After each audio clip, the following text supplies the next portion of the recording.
So I search for something more. Look beyond the lies, spiders with violence won't stop me reach the core. But I am shrouded, I am sun-starved, I am stumbling underground. I am naked, I am blinded, and I've forgotten how to let the light in.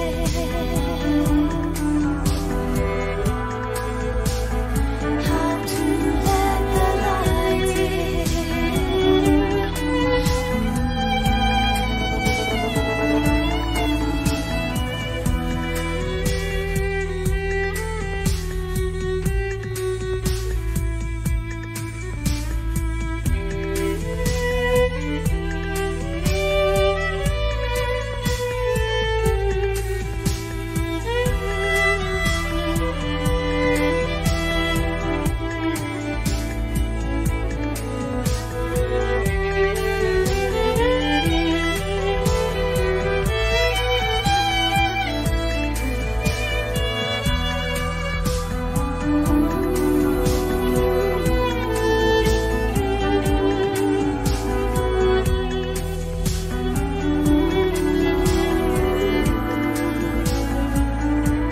Cause I am shrouded, I am sun-starved, I am stumbling underground.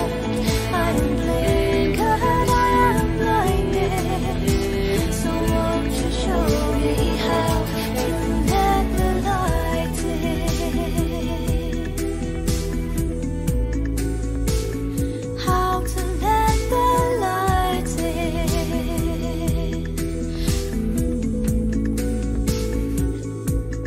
Now I know the crazy horses riding on and on through his territories of torture where the nights are deep and long. On a pilgrimage for truth, and under guarded skies of watchful skies, I'm hoping the sunbeams get through.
feeling sold out, even though I'm keeping strong. But can I hold out when every bit of freedom's gone? They want me rolled out, never to sing freedom song. I wanna see the sky, I wanna feel the rain, but gotta keep away from windows, that's some window pane. It's just a shame, couldn't have planned out all our dreams. Now I'd scream, cause there's a man in the machine. But the train is off the tracks, and damn, it's losing steam. I wanna call Christine, I haven't seen since 013. I'm missing life like 3 strikes each night. Seems like 3 nights ain't right. Can't fight, space light, hate light, wanting to be snake-like, shedding off this gray life. In the dark can't make light, but where I'm headed now is brake lights.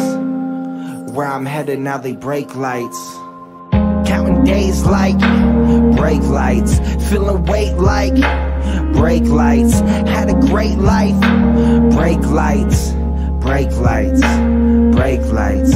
Out of place like brake lights, in my face like brake lights. Counting days like brake lights, brake lights, brake lights. Sit here asking, what have I done? If these strings were cut, I'd see my son. And if I could just fly from this place, then I'd hold you in my love embrace. And if I could just speak to you now, I'd renew my vow and be in the now.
Looking outside my window, a figure quickly creeps. They dark as night like some motherfucking chimney sweeps. Whiskey what my Mickey keeps, dying in my kidneys weak. Silence of my risky tweets is what the grand jury seeks. I'm wanting peace, like 7 years in Tibet. Now rest in peace.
Yeah.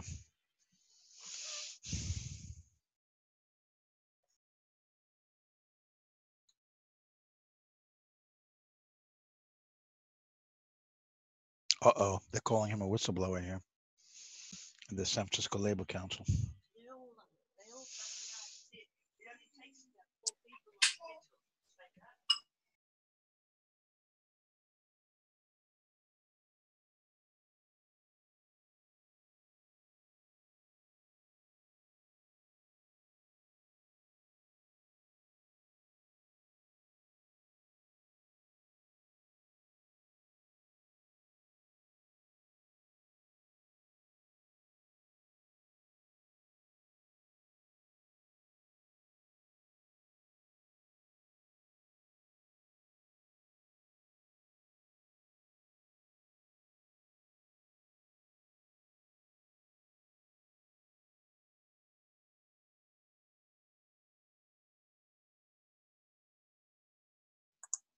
And one.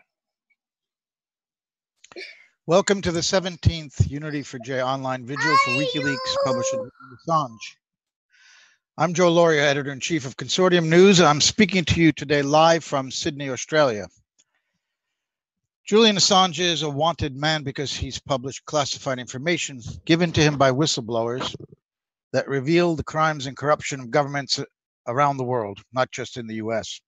But it is the US, the supposed beacon of freedom and democracy and spreading press freedom around the world, that wants him extradited to the US for the crime of publishing. He's interfered with the interests of some very, very powerful people in the world by revealing their machinations to the public.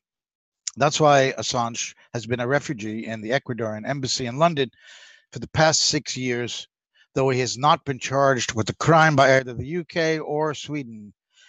He knows that the second he steps back onto British territory, he will be arrested and sent to the United States, where he's unlikely to receive a fair trial and would likely spend the rest of his life in prison. These powerful interests want him to pay dearly. His case is a historic one of press freedom. The corporate media, which once profited from his work, has now abandoned Julian Assange. And those corporate interests in the media could face the same threat to their freedom to publish classified information were he to be arrested, charged, and tried. We have some very good guests here today. I want to begin by reading the headlines of the past week in relation to WikiLeaks and Julian Assange. On February 9, Roger Waters, the well-known rock musician, put out a statement in support of Julian Assange. He said, quote, "What Julian Assange is, as a publisher of real news, is a real hero. What he is not is a criminal. We, the citizens of the world, have an absolute duty to protect Julian Assange from their unwarranted and illegal attacks." There was a statement of support from the San Francisco Labor Council in the United States, thought to be the first trade union in the U.S. to have put out such a statement. They said, and I'm quoting from an article from KPFA, which is the Pacifica station in the Bay Area, it's that Assange is being held a virtual prisoner at the Ecuadorian embassy in London, and the U.S. government wants to arrest him if he's forced out of the embassy. In 2020, the Australian Union stood in defense of Assange against the campaign by the U.S. and other governments to threaten his arrest and prosecution. These governments have been embarrassed and exposed by the WikiLeaks and have been seeking to arrest him and remove him and WikiLeaks from continuing their work. Richard Stone, a delegate for the American Postal Workers Union in San Francisco, introduced the resolution to support Assange at the December 2018 meeting of the Labor Council, which represents over 10,000 workers in San Francisco. The resolution condemned the attacks on Assange and threats to murder him. It supported Assange and WikiLeaks for helping to expose the Panama Papers and the Podesta emails, which the resolution said, quote, "have shown the collusions between government officials, politicians, and corrupt billionaires and corporate owners." The resolution also challenged the, quote, "systemic effort by the U.S. government to harass, repress, and jail reporters and whistleblowers who expose corruption and criminal activities by government officials." There were a couple of events in the last few days that are worth mentioning. Just on the 11th of February, on the 11th of February, there was a Julian Assange debate hosted by former British MP George Galloway and an audience of experts. There's a link that we could post for that. That if you want to watch that, it's on YouTube. You could put in George Galloway and Julian Assange debate, and I'm sure you'll be able to find it. Alexander Nekrasov, Patrick Christie's, Vaughn Smith, and Ciaran O'Reilly were the guests with Galloway, who's facing his own repression of his radio station that he has, a radio show rather, on Sputnik. They're trying to shut that down. We also had an event here in Sydney, which is why I flew out here from Washington area. It was extremely well done event, planned and executed by Kathy Vogan, from whose apartment I am now speaking in Sydney. Kathy will be joining us a little bit later. She had James Cogan of the Socialist Workers' Party here in San Francisco, and he will be also a guest today on the Vigil. We spoke and we had a musical performance, and it was well attended.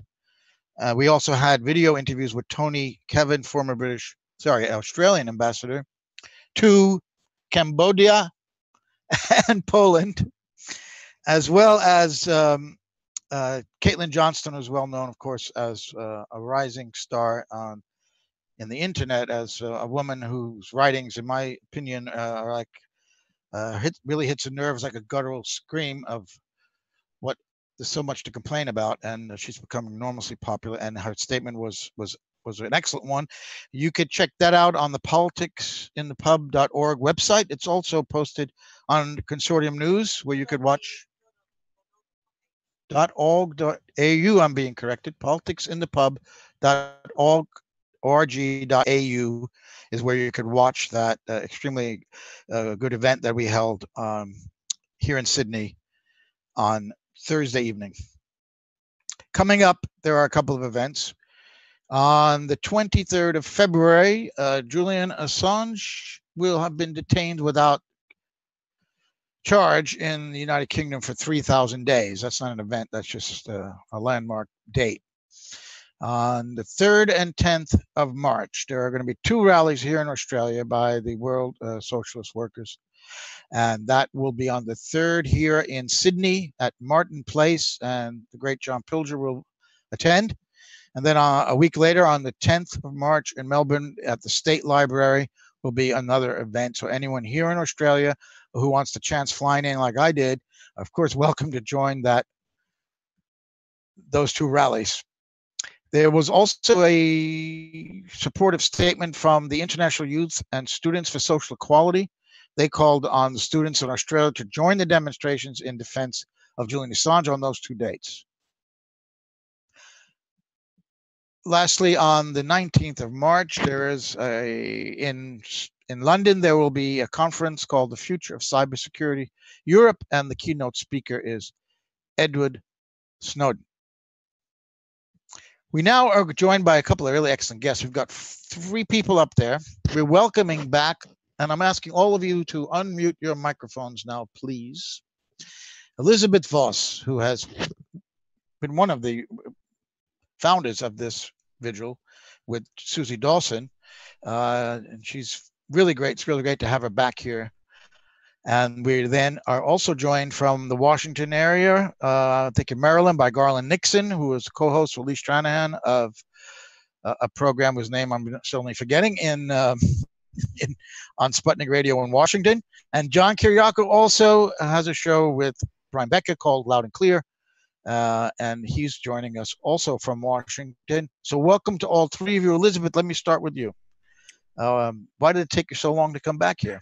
No, seriously, we've reached a point now where the 3,000 days of detention, and one wants to be optimistic about this, but we do know, even though the judge in Alexandria, a judge well known, unfortunately, to John Kiriakau, decided that despite the inadvertent publication of two paragraphs from another indictment into some totally unrelated one, which clearly states that Assange has been charged, that an attempt at a petition by a group called the Committee for Press Freedom failed in that courtroom to get those charges released or unsealed, the criminal complaint or indictment to be made public, because we now know it exists, but because the government admitted, even though the government admitted that they had inadvertently published those two paragraphs, they are saying that that is not proof that there is such a criminal complaint.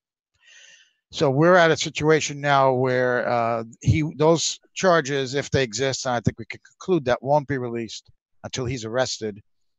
So I want to know, Elizabeth, how are you holding up in terms of your feelings about optimism going forward, about if there's a way to resolve this in the way we want?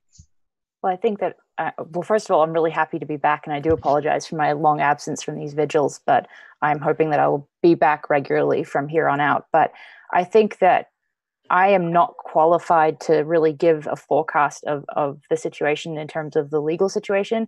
I think, John Kiriakau could probably speak to the pending charges against Assange much better than I could. But I think my biggest takeaway from that development, where it was revealed that charges are pending against Julian Assange, was to differentiate, the 2016 events, the Podesta emails, the publication of the DNC emails, to differentiate that from these charges, which, as far as I understand, are more to do with the Chelsea Manning era publications by WikiLeaks and Vault 7. And that's a really, really important point, because it takes away all of this hysteria about Russiagate, this neo-McCarthyism, and trying to paint Julian Assange and WikiLeaks as agents of the Kremlin. And I think that the public has definitely not been informed of that differentiation enough at this point. So that's my biggest,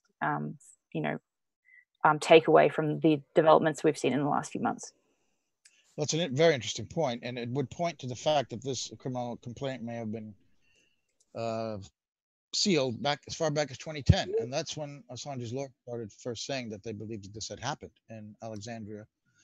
So once again, as you're pointing out, the collusion narrative, the Russiagate story, will not probably figure in this at all, simply because they never found any evidence. I'm sure if they did, they would be trumpeting that. And of course, we all know that Robert Mueller, the special counsel, never made any attempt to interview Julian Assange, and he knows where he is.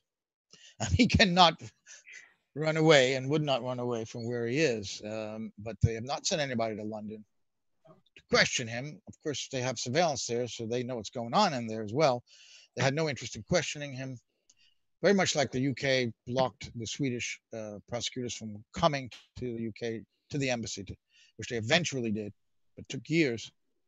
And after that questioning, Sweden dropped its investigation. Never was an arrest, sorry, never was a formal charge against Assange for those cases in Sweden. He was simply wanted for questioning.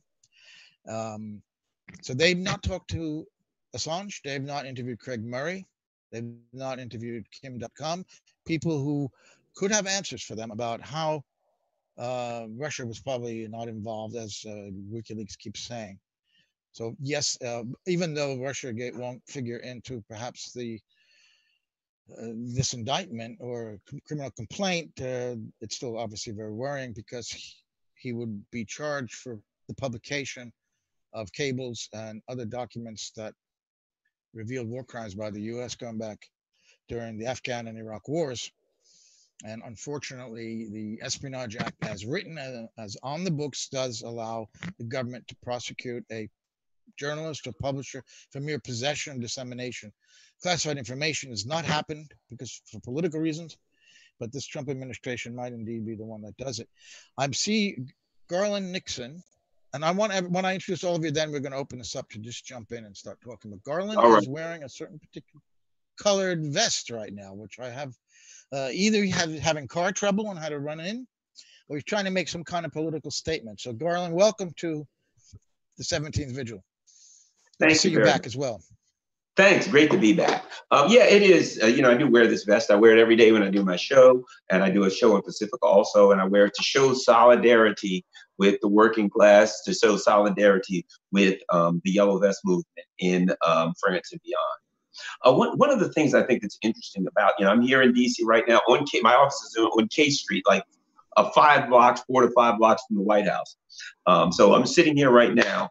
And, you know, one of the things that I think is of interest here is that I'm of a mind now that I think the U.S. government would prefer to leave Julian Assange where he is and ride this thing out. The reason being, and this may sound kind of strange, but think about the difficulty they would have in prosecuting Julian Assange. If they bring him here, how can they really prosecute him in the U.S. court? It's going to be very difficult. Furthermore, their biggest enemy is that he would have the opportunity to file for discovery. He'd be able to look in the background, as we all would be able to see what's going on. It sounds like my sound is echoing. I don't know why that is.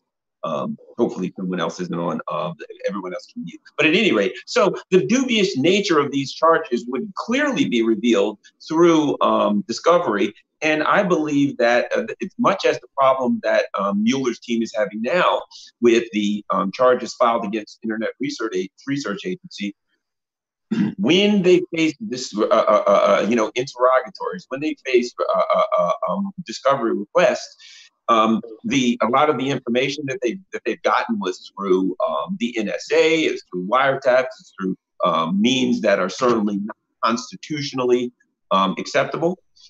So I think that worst case scenario for them would be to bring Julian Assange here to charge him with a crime. Think about this. If it is a legitimate trial, he might just get off.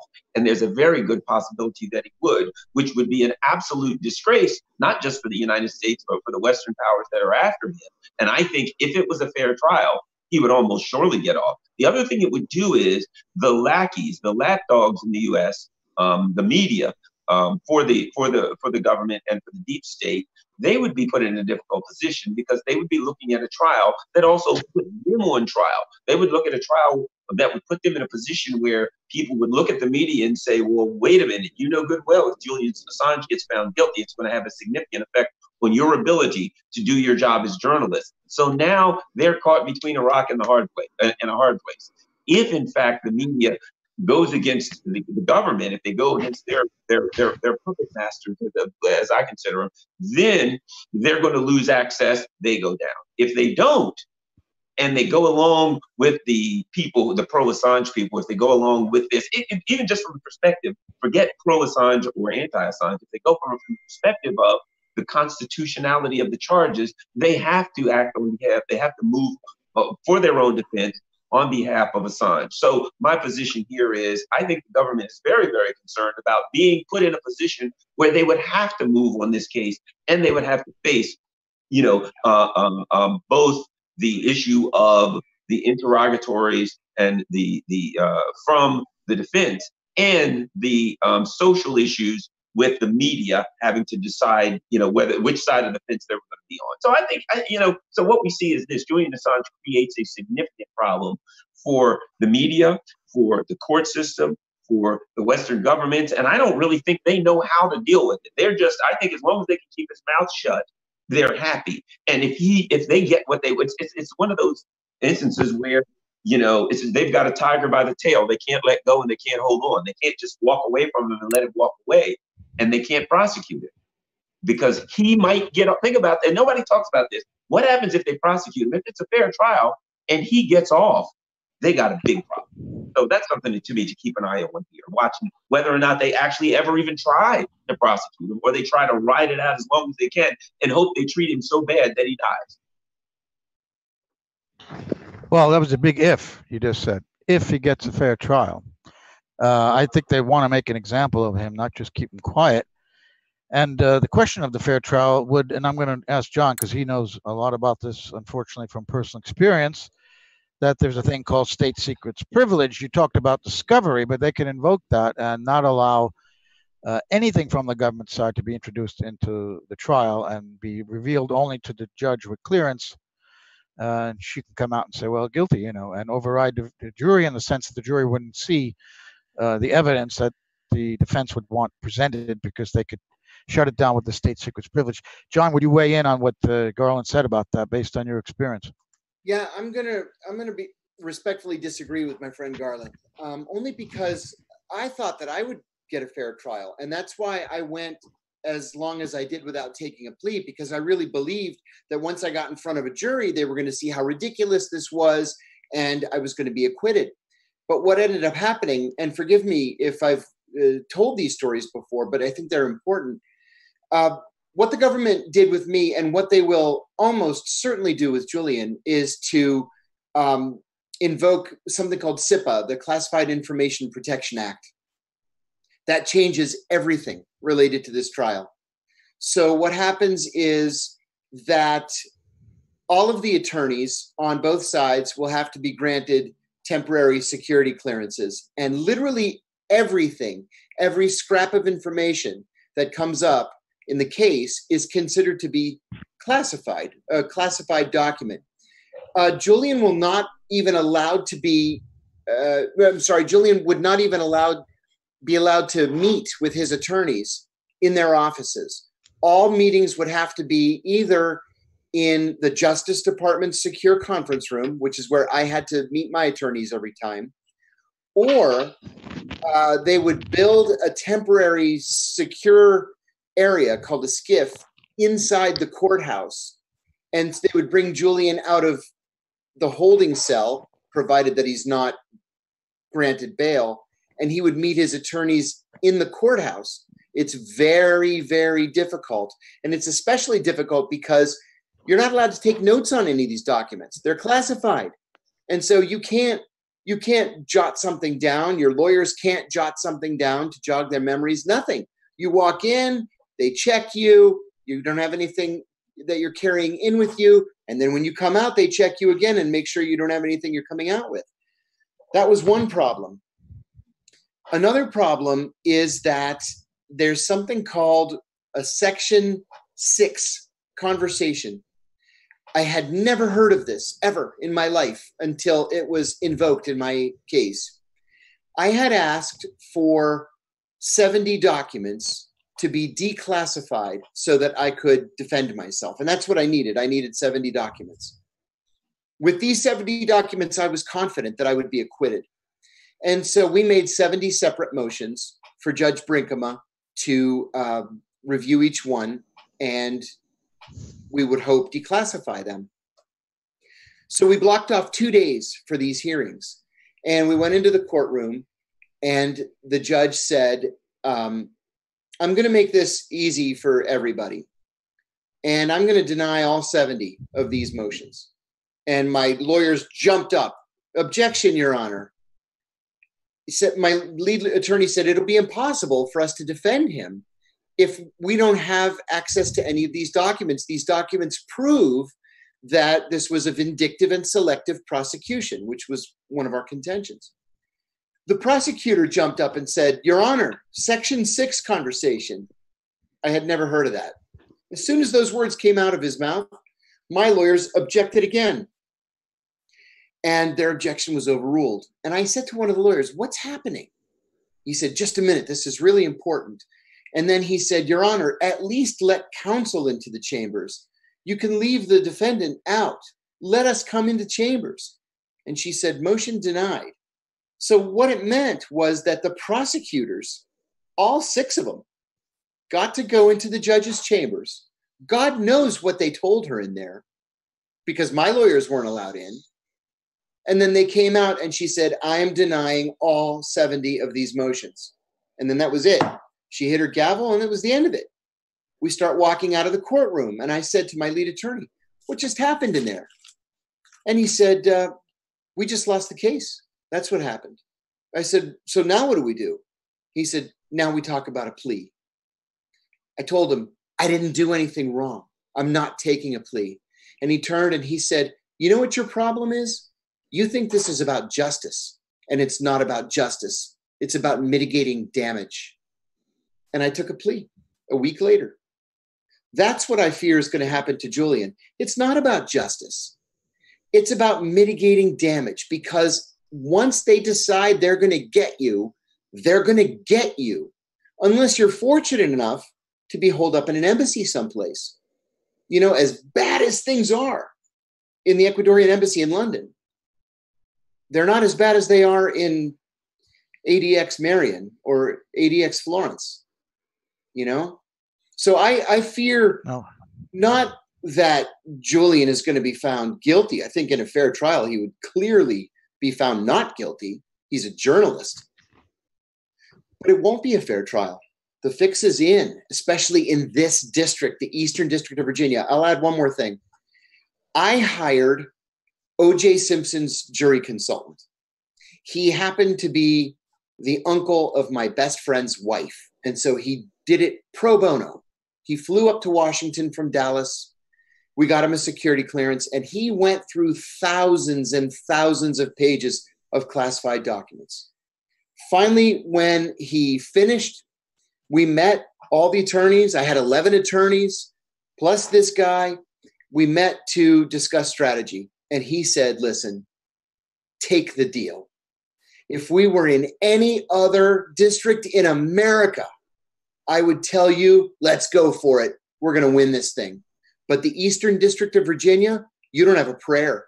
Your jury is going to be made up of people who are from or who have relatives with the CIA, the FBI, the Defense Department, Homeland Security, or intelligence community contractors. You don't stand a chance. And so that's finally what made me take the deal. Again, that's exactly what I fear is going to happen with Julian. You didn't stand a chance also because they wouldn't let your lawyers into the court, into the judge's chambers to look at evidence. And they could have told her anything in that meeting. They could have said that, that I had, child pornography on my computer, or I beat my wife, or I have a Russian passport and I'm going to flee the country. God knows what they said to her back there. But she came out and she said, nothing doing, no defense. I want to ask you about Brinker, but before that, I just want to tell our audience that when you talked about mitigating damage, in your case was the revelation of the truth that the United States was participating, the CIA, and in particular, in torture. Correct. So that got out, and they want to mitigate that damage. In Julian's case, they'd want to somehow mitigate the damage that they suffered from their own actions that were revealed in absolutely vetted and correct and true documents that were leaked to WikiLeaks and then published. Correct. So they want to mitigate damage, right? Yes. Sorry? Yes. These are their crimes that Julian exposed. Right. Yeah. Exactly. And they're going to flip it around like they did with you. It was their crime of torture, which is against U.S. and international law that you exposed. And then rather than the country rallying around to prosecute the officials in favor of that, we've got one of them, responsible for it. We've got one of them running the CIA right now, Gina Haspel, and you were prosecuted, just like Chelsea Manning, who revealed video evidence of war crimes, prima facie evidence of a war crime. He's the one who went to jail and was in solitary and pretty much suffered torture himself. I wanted to ask you about, before Brinkman, one question about the skiff that you, when I was talking to Tom Drake, he told me that they indeed built one of those skiffs at the Baltimore courtroom, federal courthouse in Baltimore, where he was tried or was about to be tried. Is your feeling, if it was inside the courtroom or the Justice Department, and you probably have no proof of this, that your attorney-client privilege would be violated, that they'd somehow be listening in? Oh, absolutely. Or, absolutely. I assumed from the very first day that that they were tracking everything we were discussing. They were looking at exactly what cables we were reading or what we were printing, or even that they were going through our files when we finally left for the day. I just assumed that they had access to everything. Another not very discouraging fact. Now, Brinkman would most likely, in your opinion, be the judge if there were a trial of Julian Assange, correct? Yes, it would be Brinkman. She, over the course of many years, she has reserved all national security cases for herself. One thing about Brinkman, courtroom too, 700. Yeah. Brinkman really, really loves to see her name in print. It's not just national security cases. See, in most federal district courts, you're assigned a case just based on whoever's turn it is, right? They're just assigned one after the other after the other. In the Eastern District of Virginia, the judges pick and choose what cases they want to hear. And then the cases that really nobody wants, and they're usually minor cases, are generally given to the, not the administrative, but the, what do you call them? The other judges, the more junior federal judges, I forget the name. But Brinkman takes all the national security cases. She had mine. She had Jeffrey Sterling's. She had Zacharias Moussaoui. She has Ed Snowden. And now we know, thanks to this mistake that the Justice Department made, that she has Julian as well. Well, she also has another high-profile case, or had one that was high-profile until very recently. A woman bought a painting at a yard sale for $5. And it looked very much like a Monet, like an original Monet. And as it turned out, it was an original Monet, and it had been stolen from the Walker Art Museum in Baltimore in the 1950s. And it was in somebody's house for a half a century. They died, and it ended up in this yard sale, and it sold for $5. Well, the museum wanted their painting back. And this woman said, no, I bought this painting for $5 and it's going in my living room. And the museum sued her. Judge Brinkman assigned the case to herself because there was so much media interest in this long-lost masterpiece from Monet that she knew she'd be in the Post every day. And she was. She was in the Post every day that this trial went on. And then the museum got their painting back. But that's what she does. You know, she very discreetly makes sure that she stays in the news. And what better case to keep her in the news every single day than Julian Assange? When I went to her courtroom to the argument then in whether to listen this criminal complaint, noticed that she had even violent crimes, a bunch of suits too. So she takes on all kinds of cases. That's a fascinating painting, which I'd never heard before. Now, Elizabeth, could you weigh in? I'm not opening it up, just a discussion. Yes, you want to add something? Yeah, I want to add one more thing about Brinkman. She has this kind of a tick. It's something that she repeats over and over and over again with every defendant. When she hands down sentence, and it doesn't matter if it's a day or if it's 100 years, she says that it's fair and appropriate. And if you sit in her courtroom, you'll hear her repeat it in every single case, fair and appropriate. Well, on the day of my sentencing, I was the last person to be sentenced. So I sat there for hours waiting to be sentenced. Everybody in front of me had a federal drug case. One of them was this major trafficker from Thailand. Most of them were just guys who were smoking weed at the Iwo Jima or whatever. And then there were a couple who were undocumented. Now, if you got caught smoking weed at the Iwo Jima, she gave you a year and a day. If you were an undocumented immigrant, you were going to get 3 to 5 years followed by deportation. Well, she would hand out these, what I consider to be draconian drug sentences, and children are crying and clinging at their fathers, and the wives are crying, and she's splitting up these families right there in front of you. And as they're wailing in court, she just leans forward and she says, that sentence is fair and appropriate. Well, there's nothing fair or appropriate about destroying families, deliberately destroying families, because a guy was smoking a joint. You're gonna make it so he doesn't see his children for the next 20 years. You're gonna deport him to a country that he doesn't even know anymore. But that's what Brinkema does. She's a hanging judge. What was her fair and appropriate sentence in New York, John?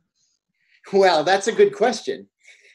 In my case, she deemed 10 years to be fair and appropriate, but my attorneys had negotiated something called an 11C1C plea, which meant that it was written in stone and it had been agreed to with the prosecutors, and that was for 2.5 years, 30 months. So in the sentencing phase, in the hearing, she said that she had been a judge since 1986. She had been a prosecutor before that, and she had never had an 11C1C plea. And she looked at me and she said into the microphone, I don't like it. I don't like it one bit. And if I could, I would sentence you to 10 years in prison. But she couldn't. So she accepted the 2.5, and I counted my blessings. Did you serve the entire 2.5? Yeah, I got no halfway house time off at all. Not 1 hour of halfway house time. I did the whole stretch. And it was because I wrote a blog from prison called Letters from Loretto. It became my second book. And I continued to expose waste, fraud, and abuse at the prison. And in the Bureau of Prisons, it enraged them. They tried repeatedly to throw me into solitary. I told them, go ahead. I said, I've been nose to nose with Al-Qaeda, with Hezbollah, with the Iranians, and I'm supposed to be afraid of your solitary in Loretto, Pennsylvania? Please. I said, give me a little bit of credit. And they would back off. They always backed off. And then one time, one of the guards mentioned to a friend of mine that the reason that they kept threatening me and then not doing anything was that I had access to the media, and they were afraid that if they sent me to solitary, that CNN would be waiting for them in the parking lot and they just wouldn't be able to answer. So it saved. That's interesting. That leads you to the next question I want to ask you. How did your revelation of torture, when the trial went on, obviously that had to be front and center. So whether you were convicted or not, the public got to hear, I would think, if the press covered the trial fairly, that America was torturing. Now, since you serve time, we don't hear about that. That's not in the public conscious. That just fades in to the normal lives that we live, just the way surveillance and all of Snowden's revelations were maybe a shock when they came out for a while. But now it's just part of the fabric of our lives in the U.S. that we're being surveilled illegally. So what lasting effect, if any, did your revelation of America torturing have? And how much do you blame the media if there hasn't been any? Oh, I do blame the media, the mainstream media anyway. My revelations led, and these are not my words, these are John McCain's words. My revelations led to the McCain-Feinstein Amendment, which says that it bans torture. It doesn't actually ban torture. What it does is it makes all national security interrogations fall under the Army Field Manual. Okay, and the Army Field Manual is very clear about what you're allowed to do in an interrogation and what you're not allowed to do. But that's an executive document. And so if you want to bring back a torture program and do it legally, all you have to do is change the Army Field Manual. And any president can do that with the stroke of a pen. You don't need any congressional action. So I like to think that my Don't say that, John. Trump may be listening. Yeah. He may not know he could do that. You're right. Right. So, at least we haven't had a torture program since I went public. That made it worthwhile.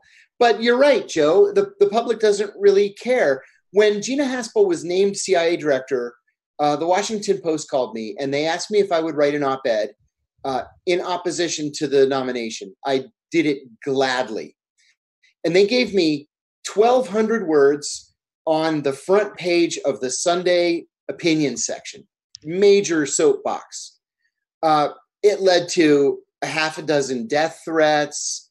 It was a big mess, but I got my side of the story out. And then even Rand Paul called me and asked me to go up to his office the next day, which I did, to strategize on how to defeat this nomination. The Democrats went soft at the end, the likes of Mark Warner and Joe Manchin. They went soft and Gina Haspel became CIA director. But the story just went away. It just went away quietly. And now what pains me the most is if you look at public opinion polls, a clear majority of Americans support a torture program. After all these years, after all these revelations, after exposure of these monstrous things that were being done to human beings, a majority of Americans supports a torture program. That's the most disappointing thing to me. And I do blame the mainstream media for that, because they could have jumped on this issue and they did not. Lisa, one thing you said was that this law that came out of your case banned against torture. It was already banned. Yeah. By the Convention Against Torture. That's right. Oh, UN and not just international treaty signed by Senate, ratified by the Senate, which automatically becomes U.S. law. So what did they ban? They banned something. It's like banning murder again. I don't get it. Yes. Again, forgive me if I sound like a broken record, but not only are we signatories to the United Nations Convention Against Torture, we were actually the drafters, the authors of that convention. Besides that, we have a federal law in this country called the Federal Anti-Torture Act of 1946. And it specifically banned those things that we were doing to prisoners at Guantanamo and Abu Ghraib. In 1946, we executed Japanese soldiers who had waterboarded American POWs. That was a death penalty charge to waterboard somebody. In January 1968, the Washington Post ran a front page photograph of an American soldier waterboarding a North Vietnamese prisoner. The day that picture ran, Robert McNamara, who was Secretary of Defense at the time, ordered an investigation. That soldier was arrested. He was charged with torture, convicted, and sentenced to 20 years at Leavenworth.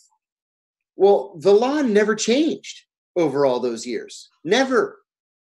So I always contended that it made no sense for something to be a crime in 1946 and a crime in 1968 and then perfectly legal in 2002. It made no sense. It was a bastardization of the law. Without any changes, any legislation overturning it, of course. Correct. You said there's no torture program. Now, well, do you need a program to torture people? No, certainly not. Isn't there freelance torturing going on?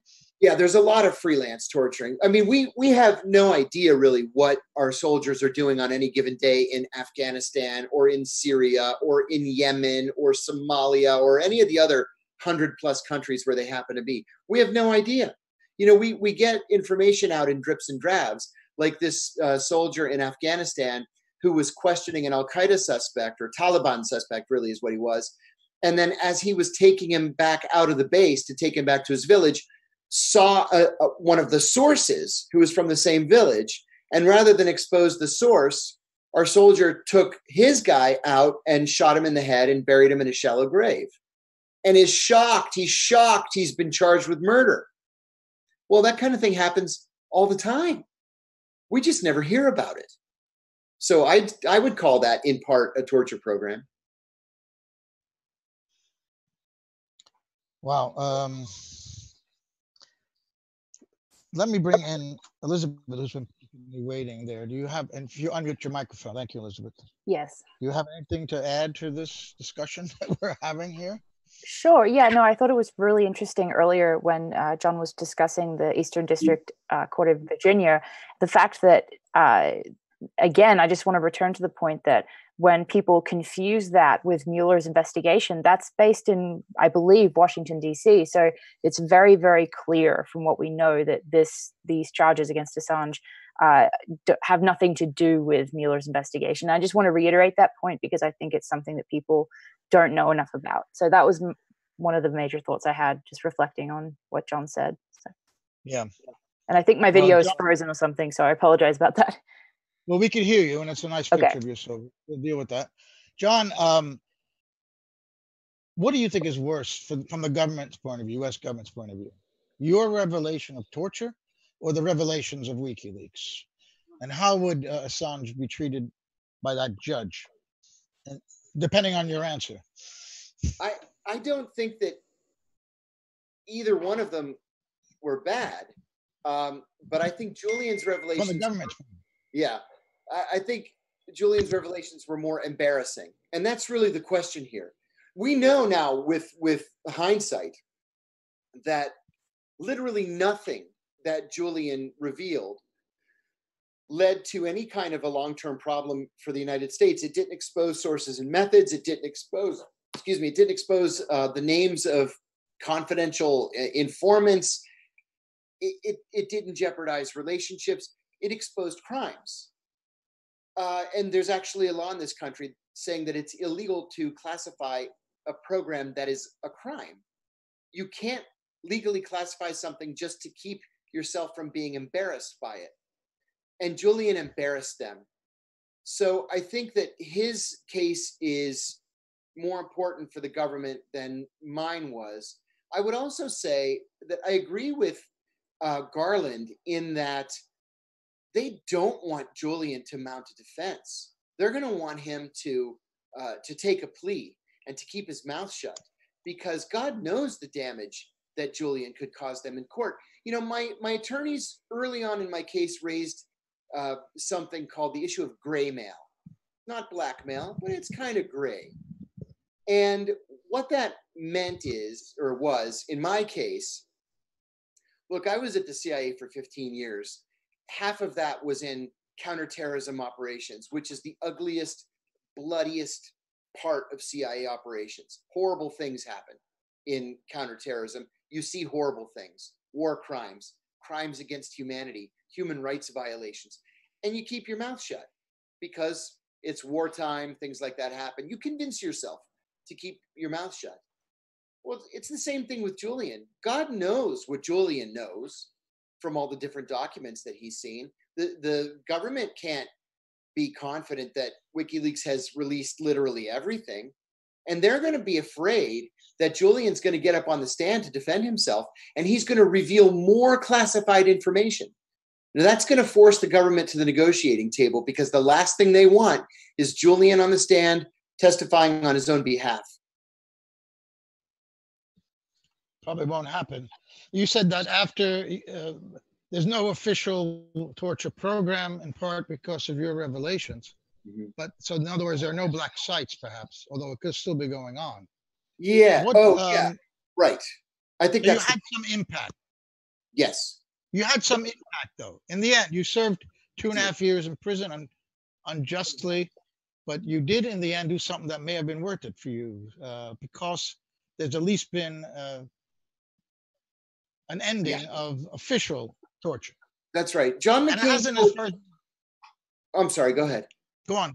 No, John please. McCain told the New York Times in 2015 that it was only because of my revelations that the McCain-Feinstein Amendment passed. And indeed, it took 8 years after my revelations for McCain-Feinstein to pass. But he said that had I not said anything, the American people would not have known that we were torturing prisoners. So that made it all worthwhile. You know, John McCain was wrong on 99% of his policies, but on torture, he was completely right. Well, for obvious reasons, because if he hadn't experienced it himself, maybe he wouldn't have been. That's right. Now, Trump on the campaign trail and in debates in the primaries anyway said that he wanted to bring back worse than border torture. Yeah, he said waterboarding is a hell of a lot worse. Hell of a lot worse. Now, the guy's a big BS artist. We know that. He's always exaggerating everything. Everything's great. Everything's bigger. everything's going to be worse. But still, you say that he has not brought back an official torture program, even with Ms. Haspel at the helm in Langley. This is quite extraordinary. But we don't really know, do we? We don't know.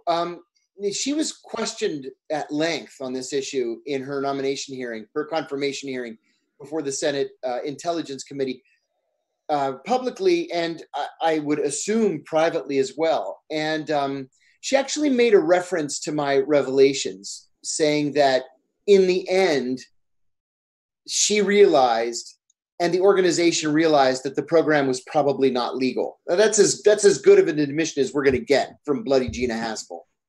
But but she told lawmakers, including Republicans, that there would be no torture program on her watch. That was a dark day for the agency. That the program was conceived and implemented in the ugly days post 9/11, and that it wasn't coming back. Now, we're going to have to take her word for it, I suppose, and rely on the media to make sure that she is telling the truth and continues to tell the truth. But officially, as it stands now, there are no black sites anywhere. But you know what, Joe? That's not to say you don't really need a black site in order to torture somebody. What you do is an extraordinary rendition. Now, a rendition is if I'm in Pakistan and you're an Egyptian and I catch you in Pakistan, I send you back to Egypt because you're Egyptian. That's an extraordinary rendition. I mean, that's a rendition. An extraordinary rendition is if I'm in Pakistan, you're an Egyptian, I catch you and I send you to Israel for interrogation, or Syria or Libya. And I say to those intelligence guys, don't torture him, right? And you wink, don't torture him. But whatever he says, send us a memo and let us know. Give us the transcript. That's an extraordinary rendition. Those are illegal. But the CIA has never come out to say, we don't do extraordinary renditions. They've never said that they don't do them. And they would probably use that when they want to send to a country that does torture when a citizen's country doesn't alert. For example, an Egyptian would easily be sent back to Egypt because he's going to get tortured. But if it's an American or let's say a Frenchman, they may send him to Egypt or somewhere where he could be. Now, that leads me to my next question, actually, too. While your revelations had some effect, positive, as McCain has said and others, as you've laid out here, what about the revelations of Julian Assange, of WikiLeaks, of the war crimes committed? Would that have any impact on the U.S. no longer committing war crimes? I don't see it myself. No. What do you think? No, I don't think so either. As terrible as that sounds, I mean, what Julian exposed, being a video, in my opinion, was so much more impactful than what I exposed, because you could see it, and then you could keep going back to it on YouTube. That you're watching a war crime unfold before your eyes. That should have led to statutory changes. It should have led to military officers going to prison. It should have led to people being reduced in rank. It should have led to policy changes. And none of those things happened. None of them. The government, through the media, was able to turn the debate to make the debate about WikiLeaks and not about the war crimes that WikiLeaks exposed. And one could argue that war crimes are worse than torture, even of a higher order. Mm-hmm. And it's had no impact. And another thing that we should have seen was editorials in the New York Times and the Washington Post insisting that those people responsible, the pilots, their superiors, whoever was responsible, be prosecuted and charged. And that the U.S. never do this again.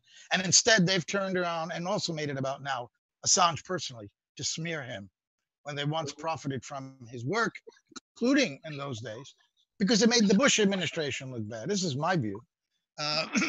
Now that he's made the Democrats, Hillary in particular, look bad, he's got to be attacked and smeared, and lost in all this are the war crimes that were revealed.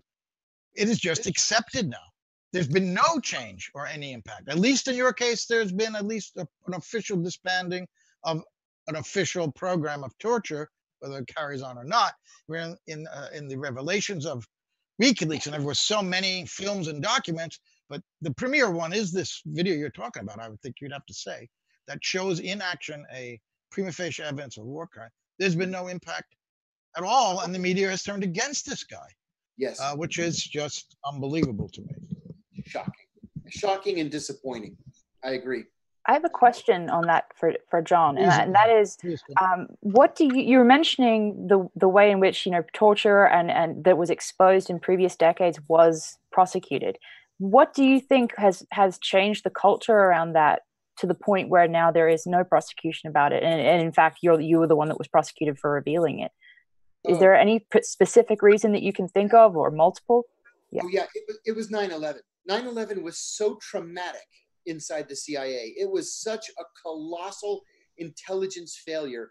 Every CIA officer in that building felt at the time that he had the blood of 2,000 Americans on his hands.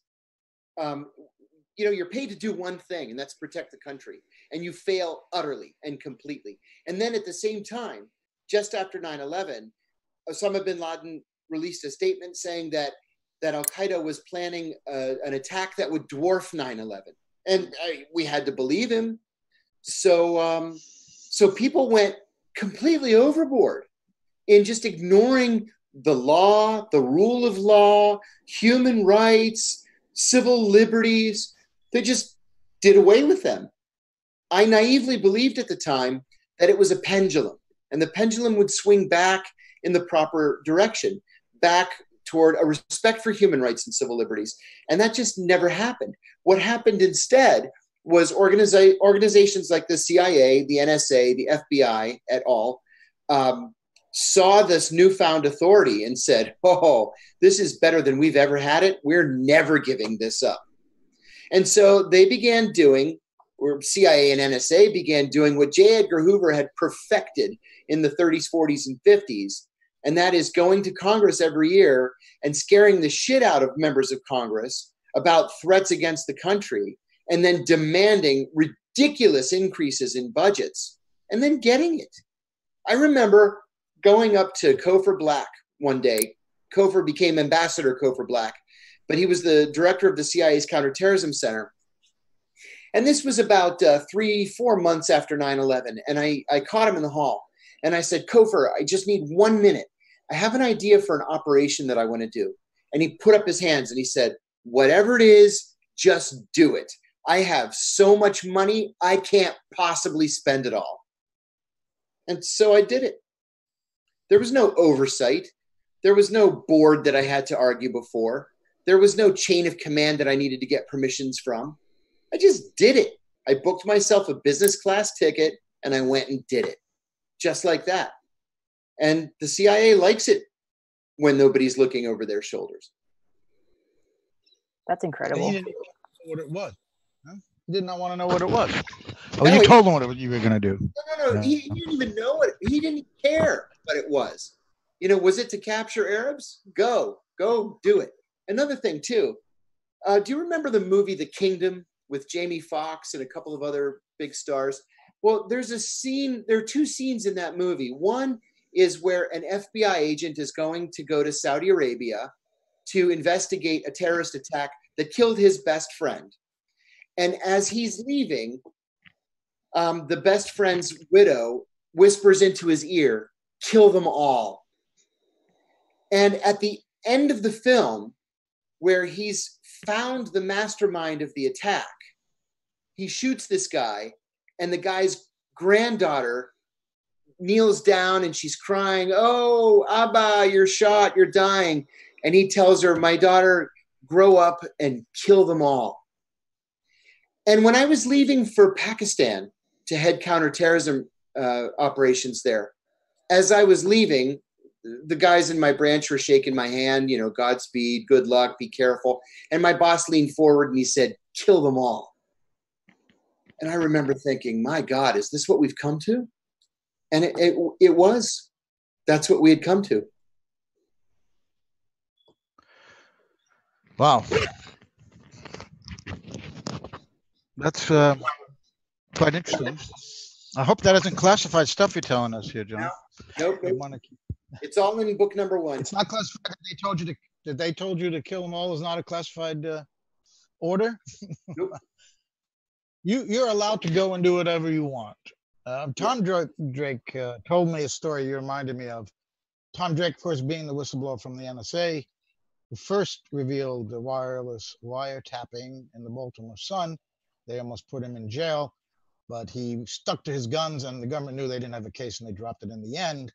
He told me that right after, a couple of days after 9/11, that his superior that he was working with, she was number 3 in the agency, in the NSA, went around to talk to the troops, you know, the lower level grunts working the surveillance, and to try to keep the spirits up after 9/11. And they were quite upset, as Drake was, that they'd failed the country. They took their job seriously about providing security, national security, to the American people. And they were upset that they'd failed, that they had not discovered this 9/11 plot before it happened. And she apparently said, according to Tom, this was the best thing that ever could happen to the agency. You know how much money we're going to get? Oh, yeah, absolutely. And they were shocked. And absolutely. That story tells you a little bit about, in these agencies, FBI, NSA, probably it's CIA, there are lower level people who actually believe what they're supposed to be doing and want to do the job to protect the US. And inevitably, a lot higher level folks don't see it that way, and have been known to quash investigations if they're getting too close to powerful interests or whatever. And just like Sibel Edmonds' story, if you know, is that her investigation that she had started was stopped by the FBI. And I worked on that, talked to an FBI agent at his home outside Denver, and he more or less confirmed that was true, that they were shocked that they were told to stand down. So was that the same with the CIA as well? Were they idealistic agents, or is it more corrupt than the FBI than the NSA? I found the corruption, like Tom Drake did, I found the corruption to come from the management levels at the CIA, and not the lower management. I mean, I was a branch chief, 3 times. It wasn't at my level, but it was above that, at the level of division chief or office director or the deputy directors of the CIA. It was all politics for them. They weighed everything against how it would play at the White House and how would it play on Capitol Hill. And then at the deputy director level up at the top, they kind of sort of worried about whether or not it was legal, or if we could argue successfully that it was legal, even if it was clearly illegal. You know, there are so many ways to twist words and phrases and say that up is down and night is day. And if they think that they can pull that off, they go for it. But yeah, my experience at the agency was very, very similar to Tom's experience at NSA. Yeah, well, that's what I expected. So to sum up what we were saying, while your whistleblowing did lead to some concrete changes, you don't think that WikiLeaks, or do you think WikiLeaks revelations of war crimes and other malfeasance by the US government will lead to any kind of changes? It will just be accepted and continue as normal. Yeah, I think that's the unfortunate case. And I think it's because Julian has been portrayed in the mainstream media, even by the recipients of his revelations, as a criminal. It's crazy the way it happened. It's crazy. He's a Russian mole. He was a Republican asset that was used to deny Hillary Clinton the presidency. You hear all kinds of stupid, crazy scenarios. But yeah, the mainstream media, I think, has forsaken him. And because of that, we won't see substantive changes. No. So they want him more for vengeance than for anything else. They're not. I think so. Since they keep getting away with what he's revealing. Yep. You know, maybe they're not, just the embarrassment, as you said, the embarrassment more than. I think so. Yeah, I think them being led to any. Yeah, he embarrassed them, and they want to make sure that nobody else ever tries that again. They're also, as Elizabeth has been saying, they've been using him to promote and further this Russiagate story. Absolutely, yeah. And I think that it's interesting. It's not just the media; it's also entities that describe themselves as media, like unbiased arbiters of bias, like Media Bias Fact Check. These organizations will label WikiLeaks as known, associates of the Kremlin and Putin. They'll label them as providing inaccurate or mixed accuracy in their information, but then they'll, at the same time, label the Atlantic Council totally unbiased and totally reliable. So I think that there is definitely an effort to smear Julian Assange, not just in the media, but across all sorts of different organizations, so that the public doesn't trust what WikiLeaks published, for sure.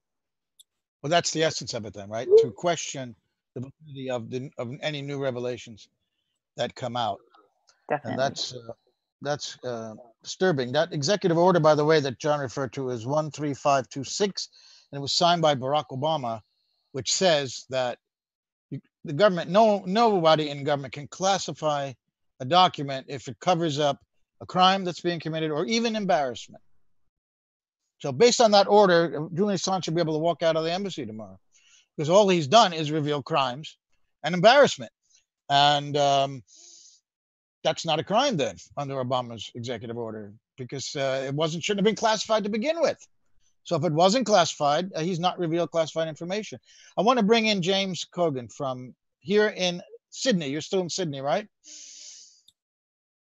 James, can you hear me? Can you hear me okay? Yeah.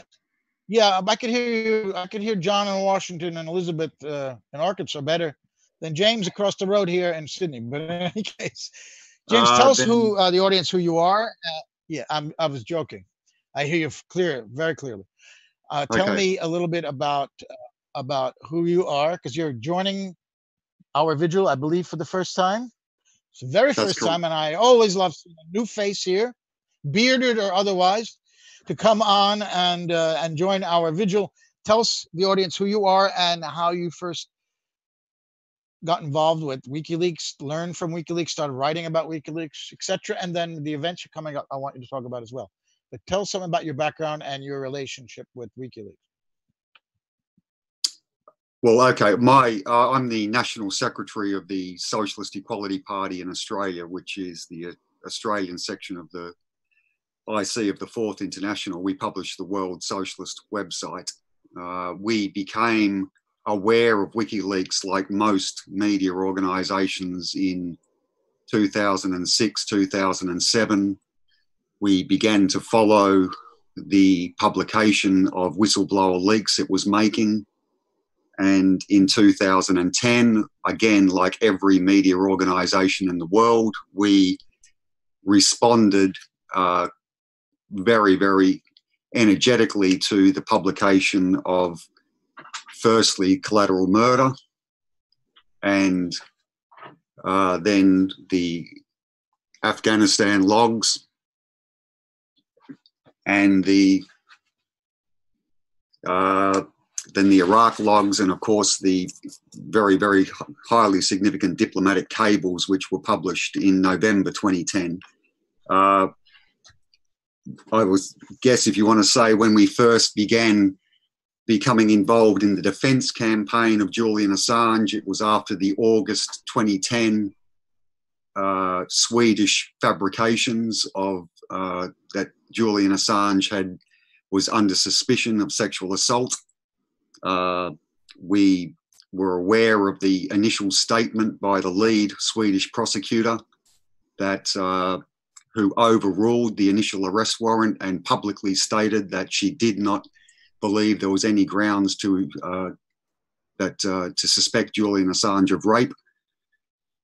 We began noting that, and of course in November, when those allegations were revived by a second prosecutor, Mario Nyes, who managed through the Swedish courts. This is under conditions where we have to remember the context.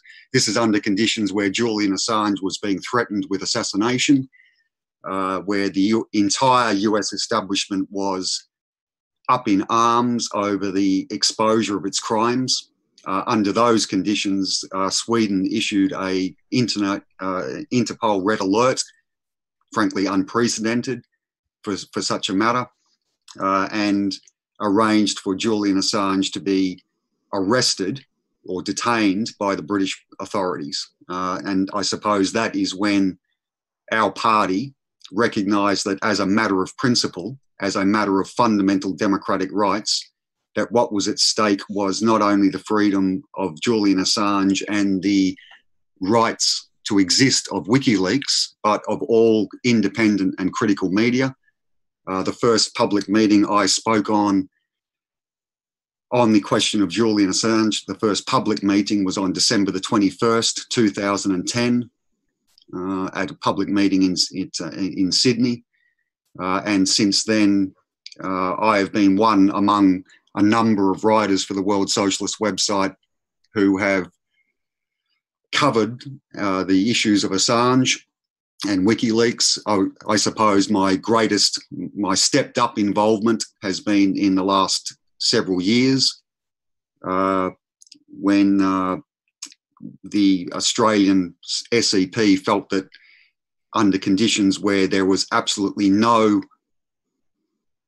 there was complete silence. There is complete silence in Australia, in the media, the trade unions, the parliament, the establishment, everywhere on Julian Assange. And we felt that regardless of our size and our influence, we have the responsibility to seek to provide a political direction and lead a fight to mobilise the undeniable mass popular support that exists in the working class and among young people for both independent media and specifically for Julian Assange.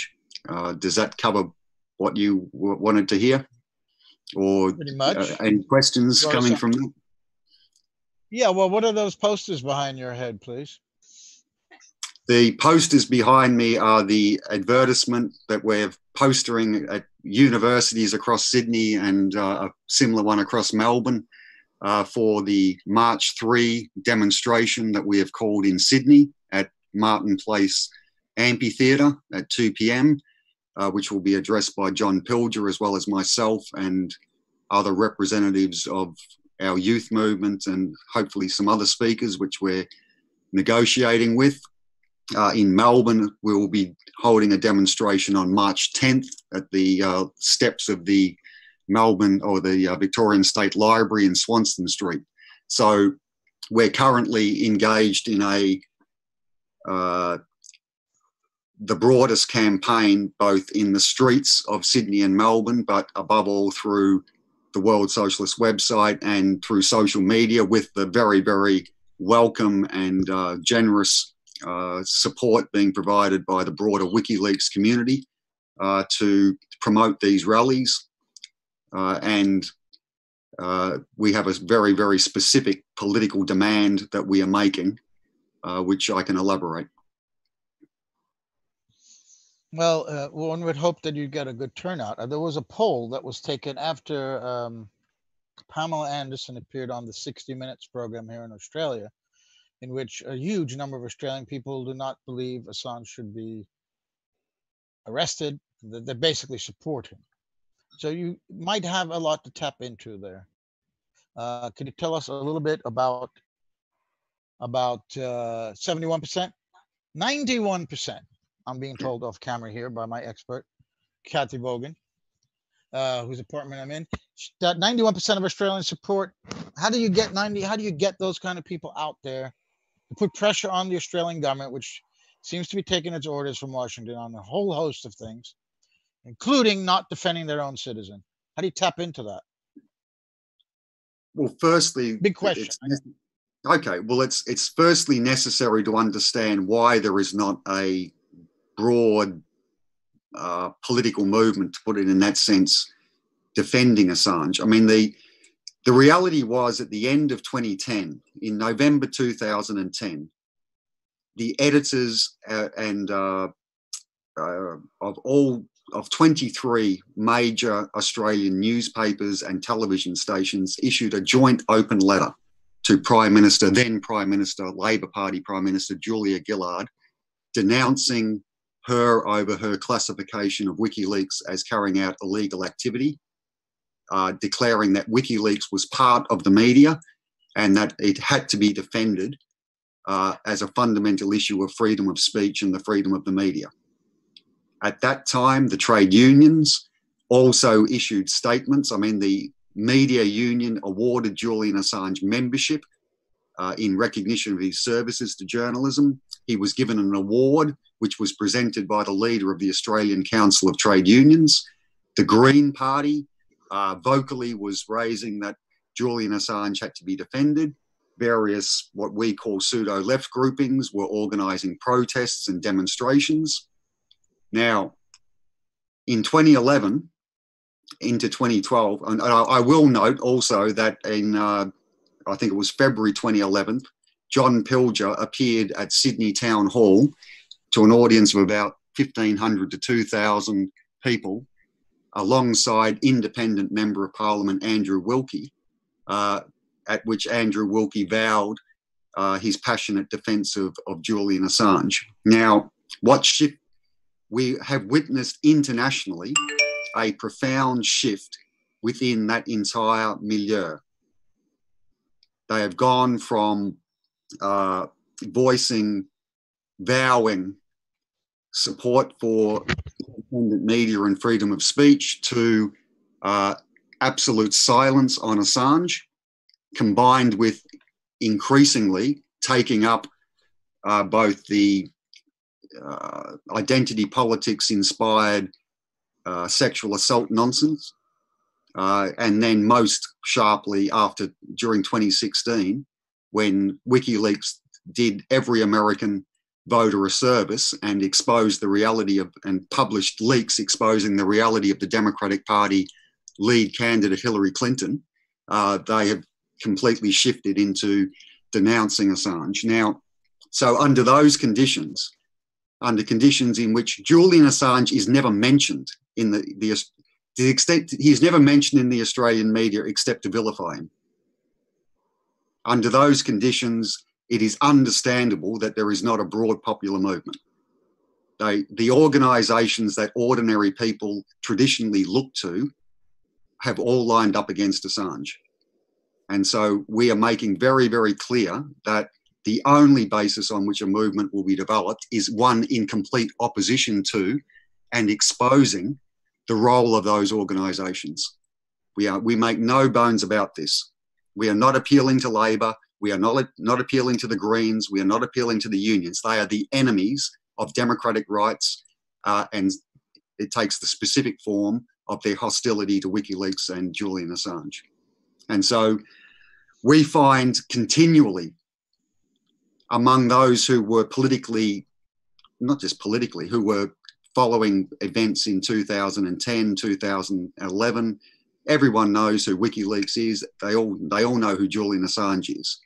The reality, though, or the stark issue, is that we're now meeting 18-year-olds who have never heard of Julian Assange, right? And it's not because they're apathetic or because they're ignorant or because they're stupid. It's because they are so alienated. They so distrust the official media. They don't read the newspapers. They don't watch the television news. They get everything, all news they get comes from social media.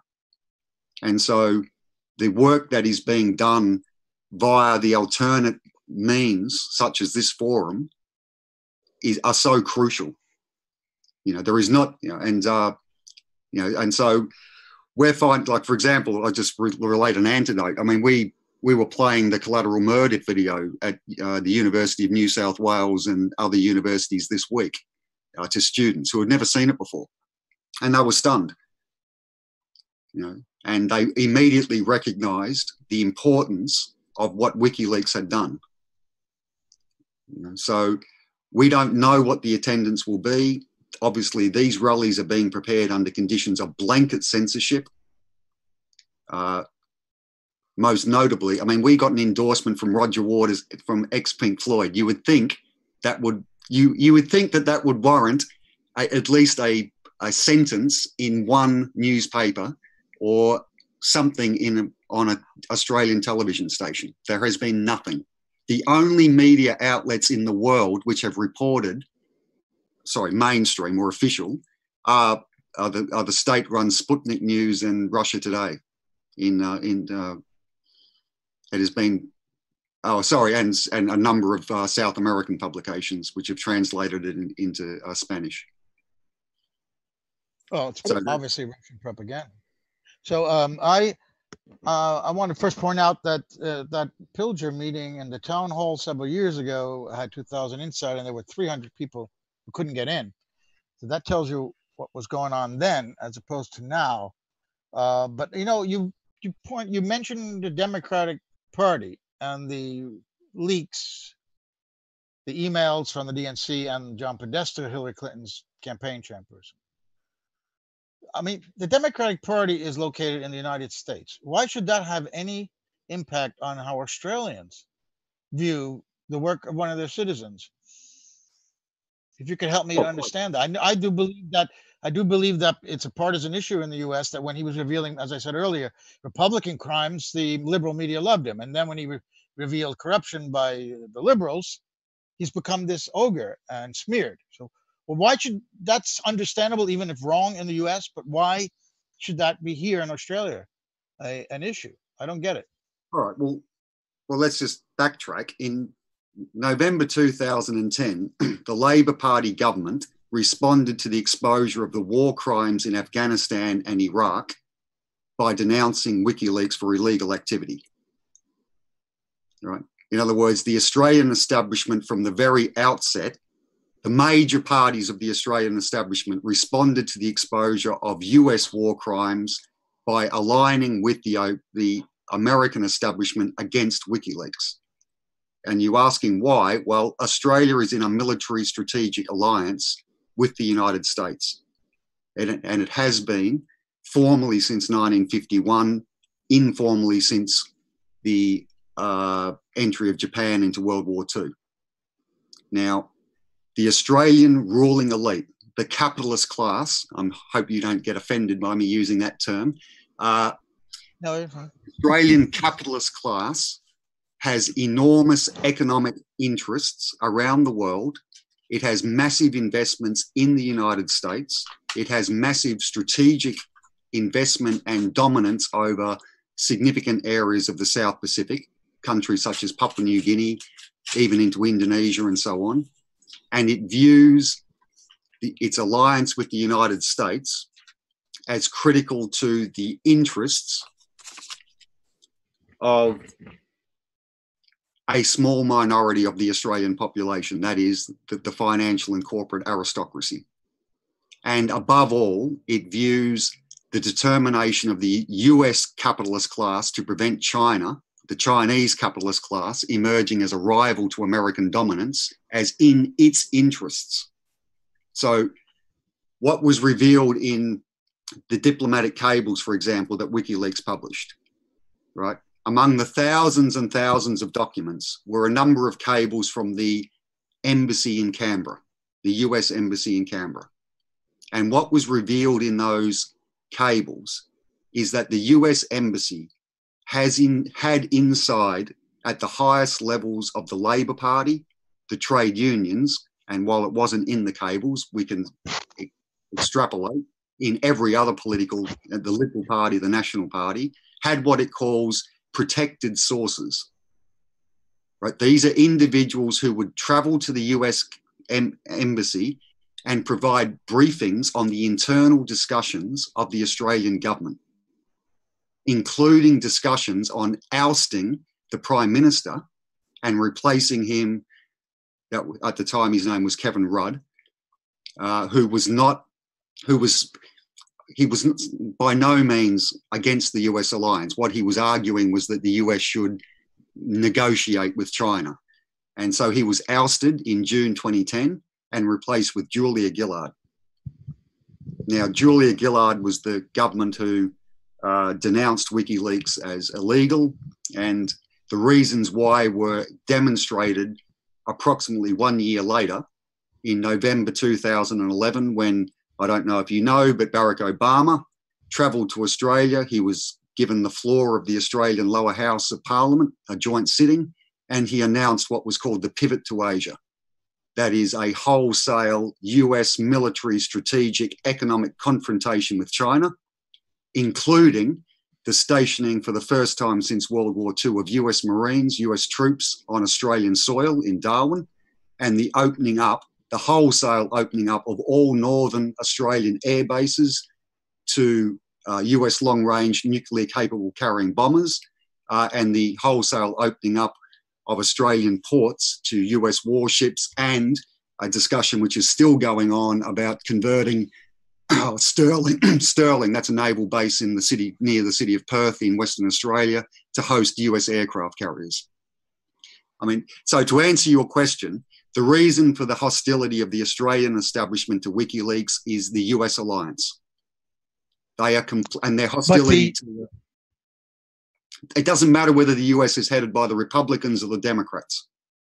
The Australian government, the Australian establishment recognises that there's not a dime worth of difference between the two. They both represent American big business interests, American imperialist interests. Yes, there are nuances between them, but the transition in this country between a love fest for Barack Obama to collaborating openly with the Trump administration was seamless. I want to bring in Kathy Vogan in a second to continue the discussion. Kathy's sitting right next to me here, but you said in 2010 that the Australian government condemned WikiLeaks for revealing that war crimes video and other documents and from WikiLeaks. But did the Australian media, the corporate media, the big media here, did they publish that information, and did they also condemn Assange, or were they just giving the facts to the public? And I'm even including the Murdoch media. No. At the time, I mean, like every official media publication in the world, the mainstream media in Australia published virtually everything that WikiLeaks exposed. I mean, this is a fundamental legal point. If you want to prosecute WikiLeaks, you have to prosecute the New York Times, the Washington Post, and in Australia, the Sydney Morning Herald was one of its listed collaborators. The Sydney Morning Herald was actually used by WikiLeaks actually gave to the Sydney Morning Herald the Australian-related diplomatic cables. They were above all published through the media.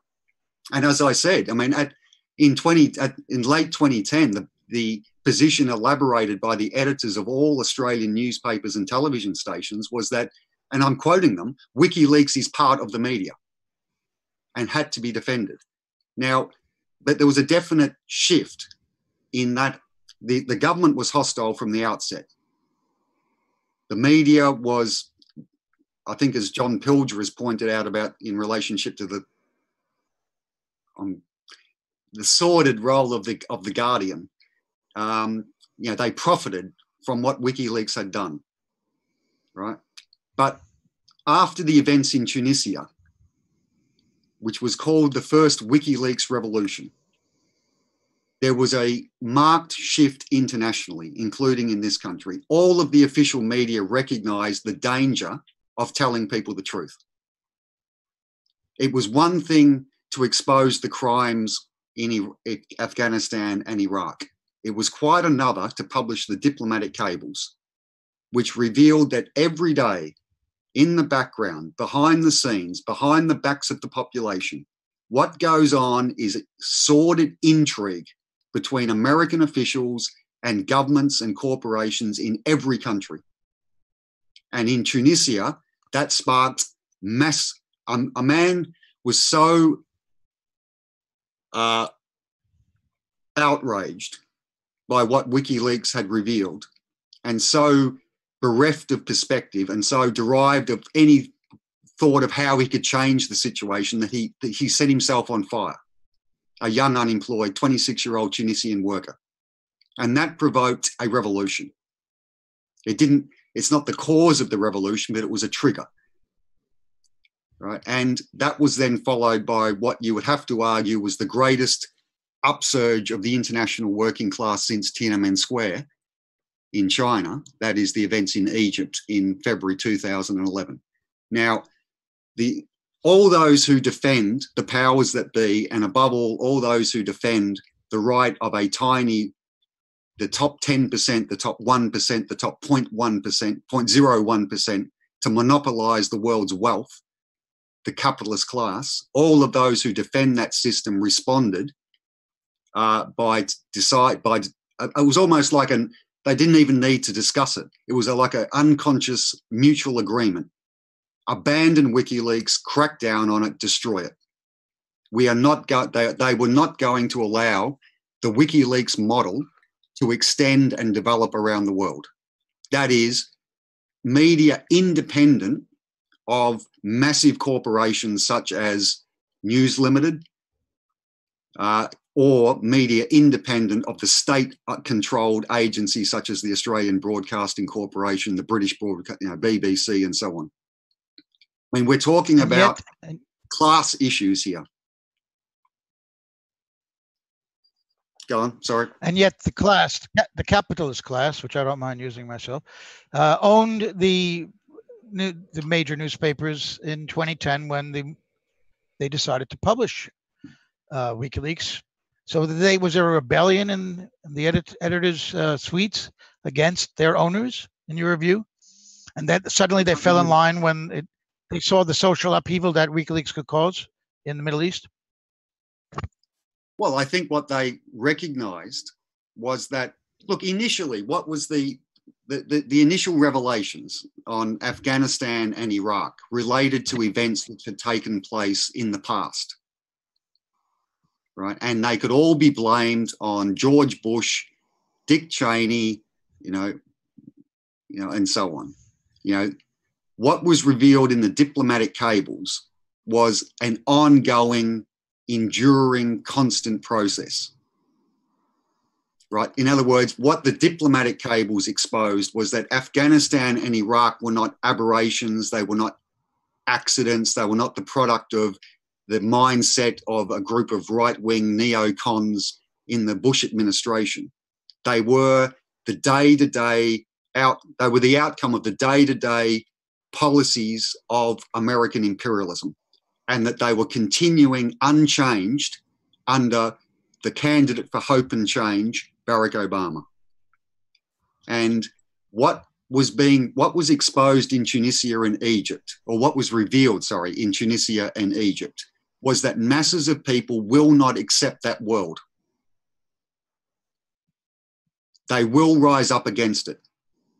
If they know the truth, if they have information, and if they have a political perspective, they will fight. And once the masses enter into the political situation, the whole equation changes. And so, again, I don't even believe it was a conscious decision. I don't believe there was a sort of a Skype call among the top executives of every media organisation in the world. I believe they just simply drew conclusions based on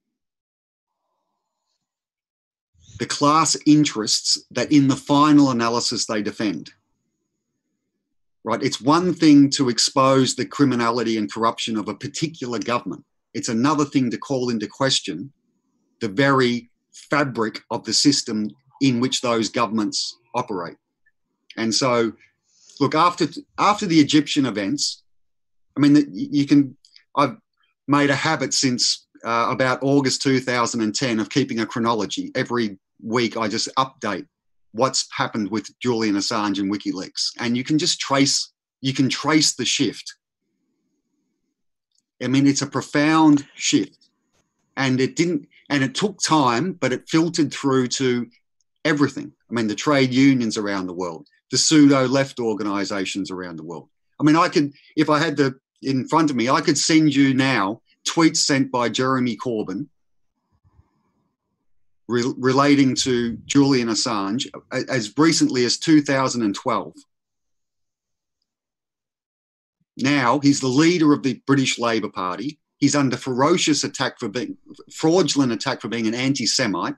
I mean, he's being denounced as a communist and a Russian agent, and he won't say one word in defence of a persecuted journalist down the road at the Ecuadorian embassy. Why? because in the final analysis, Jeremy Corbyn, like the Australian establishment, won't question its allegiance and alliance with the United States because it views it as in the interests of the British capitalist class. Very good, very good. I'm going to ask. Doubts. I'm sure there are people in the Australian Parliament who have doubts, but they won't raise them. Sorry. Yeah, that was a good point. That by 2010, the Iraq War had been clearly shown to be a disaster. So, you revealing the information, but was already historic at that point, would not have been the same kind of problem.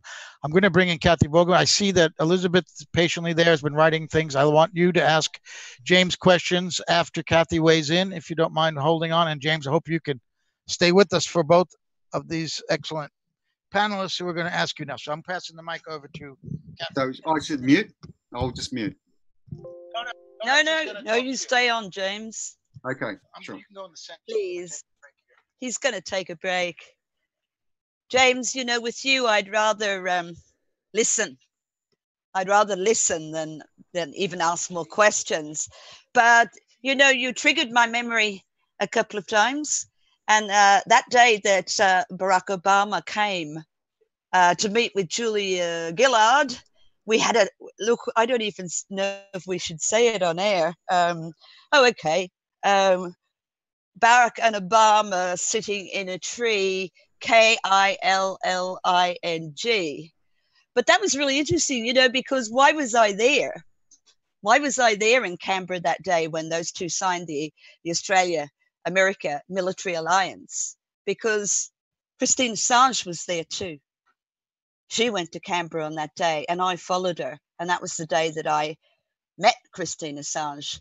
And really, essentially, that was kind of the day that this massive WikiLeaks movement began in Australia, because Christine rallied so many people with the words that she said. And of course, you know, there were a lot of other people, really good people who were there, stop the war people. But there was a light of hope that started on that day, even though it was a very dark day. And so many of those things that you say were triggered by that started there as well. There was that light of hope where lots of people came and started becoming more active in terms of WikiLeaks. And Christine was a big influence there. And I think, you know, you were talking about what people couldn't take. And if memory serves, I think it was Mubarak's wife who had skipped the country with 90% of the country's wealth. Is that right? Am I Tunisia?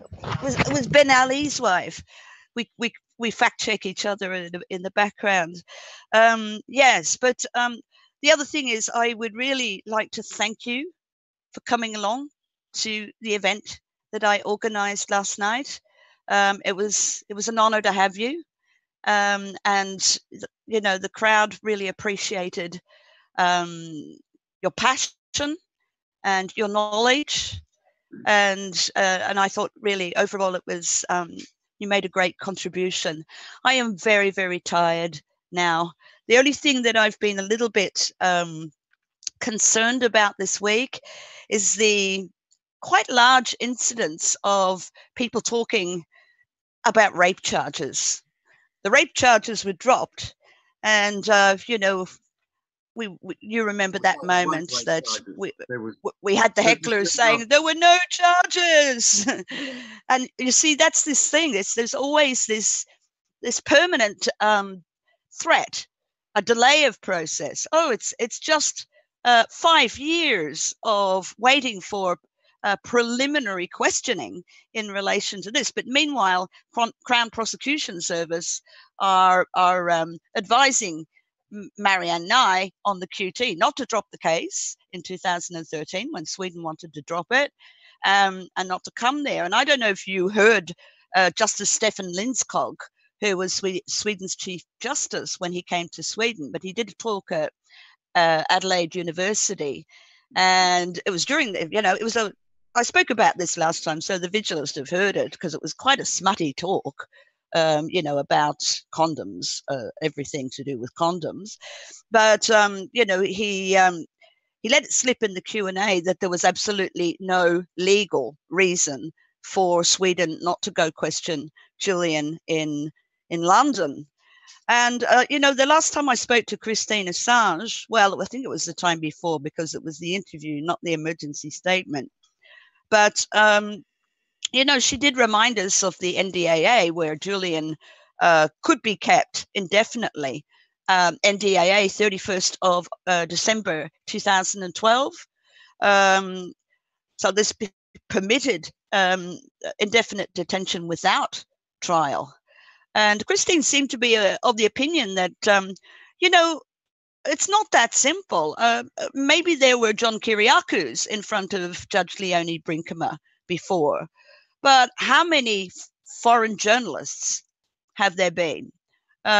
This has got to, you know, it's not just a challenge to the First Amendment. That is, Christine seems to think they're not going to, nobody's really going to want to take that one on. But you've got, coupled with that, there's also this shocking precedent of threatening a foreign national, a foreign journalist, and therefore putting every journalist in the world at risk, not just American ones. So what do you think about that? Is it likely that all these things are delayed, threats to keep him in there, but just to keep him in there and keep it going forever? But then if, you know, they've got their plan B, their NDAA. I mean, there seems to me to be a lot of playing with the law. There was a temporary surrender treaty in Sweden. So if he actually did come, he could be loaned. There's the automatic extradition, asymmetric extradition conditions between UK and US. So US don't need a prima facie case. They can just get him, and then they can just put him in somewhere like Guantanamo. But in terms of actually facing it themselves and challenging their own First Amendment, that very well might never happen, because there are laws in place whereby that would actually be a possibility, the indefinite non-decision on that one. But just what the real point is to silence him, right? And that's been effective for some time. Can you hear me? Hello? Yes. Yeah, okay. All yes, right. Can hear you. All right, well, I think we just need to be very blunt. The allegations of suspicion of rape were a fabrication. They were a frame-up. It was a honey trap. I don't know how it was organised, but there is ample evidence that it was manufactured in the headquarters of Swedish prosecutors and by Swedish police. As if people don't know, a complaint was made which did not involve any allegation of sexual assault. Right, that was immediately manufactured by Swedish police into an accusation of suspicion of sexual assault and immediately leaked to one of the major Swedish daily newspapers. And so the world media was dominated the next day with headlines, "Julian Assange is a rapist." This is under conditions in which he is publishing the Iraq war logs.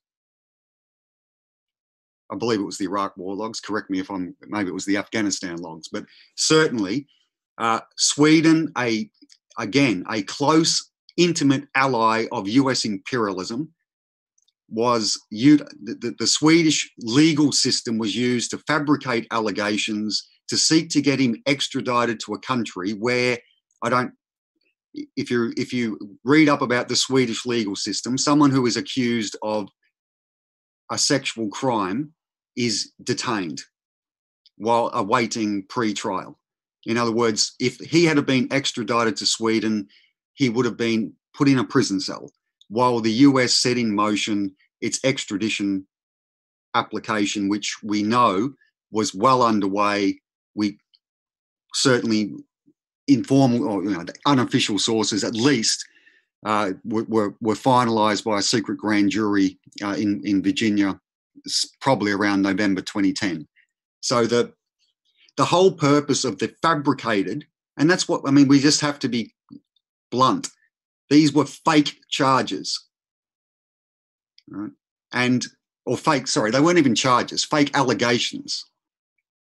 And Julian Assange was hounded, vilified, ultimately arrested or detained in Britain, forced to go through 18 months of protracted legal struggles. Full credit to his legal team, people such as Jennifer Robinson. You know, they fought, but in the end, the British courts, in a gross act of injustice, upheld an extradition warrant to Sweden. Now, that is the only reason why Julian Assange was forced, and he was forced because he was given no support by his own government in Australia. He was forced to seek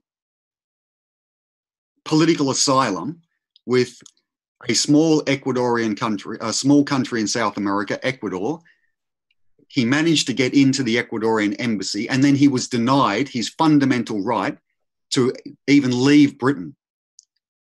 So I just want to interject, James, and ask, yeah, sure, and say some, just praise your work, not only with the Socialist Equality Party in Australia, but also with the World Socialist website, because as an independent journalist myself, whenever I have tried to cover anything related to Julian Assange, WikiLeaks, the history associated with them, I have found the World Socialist website to be one of the best, absolute best sources in terms of the breadth of your coverage, the detail you provide. You're one of the very few outlets that will actually cover this accurately and well. And so I just wanted to say thank you as a journalist, and I hope that the viewers of this stream will also visit your website and look at the articles that you all have written, because they are really valuable. So thank you.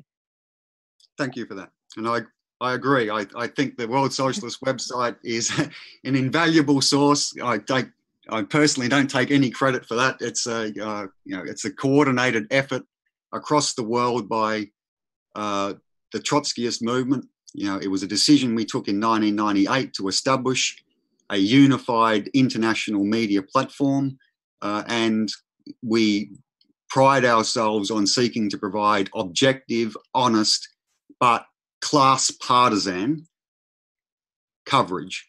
The media, the official media, is not objective. It's objective it is motivated in the final analysis by class interests. So are we, but we're motivated by the class interests of the working class. So, could I just interject as well here? I also am a great fan of the World Socialist website. It's just amazing how well written it is, how well informed it is, how much information there is. I mean, things, I follow things pretty closely, and then I'm always finding out new things. And I thought, wow, I didn't know about that. And I find it on the website. What I'm puzzled about is, how do you keep it going? I mean, how do you manage to just keep such an enterprise going for so long? I mean, and quite a, very polished enterprise. I'm just amazed that you were able to pull this off. Well, we do it on the basis, firstly, of a common political program, a commitment to a common political perspective, that is socialism. We do it by a great deal of hard work and sacrifice, and we do it through a great deal of financial sacrifice from our supporters. So we don't receive, obviously, any corporate support. We certainly receive no support from any foreign government. And so, obviously, you can certainly contribute to the WSWS financially. But I think the other main thing that we all need to we do need to discuss is that, the great issue that's confronting the World Socialist website and most independent and critical left-wing, anti-war, anti-imperialist media is flagrant censorship. The defense campaign of Julian Assange is part of a broader struggle by the World Socialist website against internet censorship.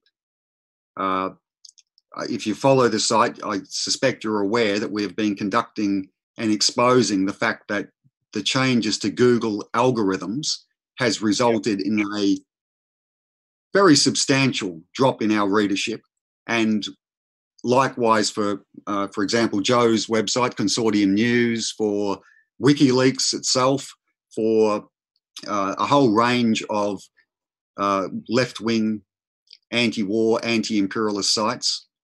So the issue of defending an independent and critical media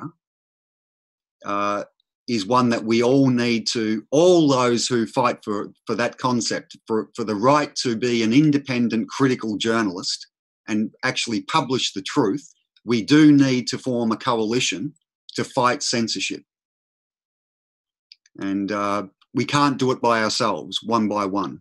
You know, so we did make an appeal in February 2017 for such a coalition, and those of you who are listening online who are involved in independent media, I would encourage you to consider the statement that the World Socialist Website editorial board issued, because the ability of the World Socialist Website to reach its audience, such as yourself, and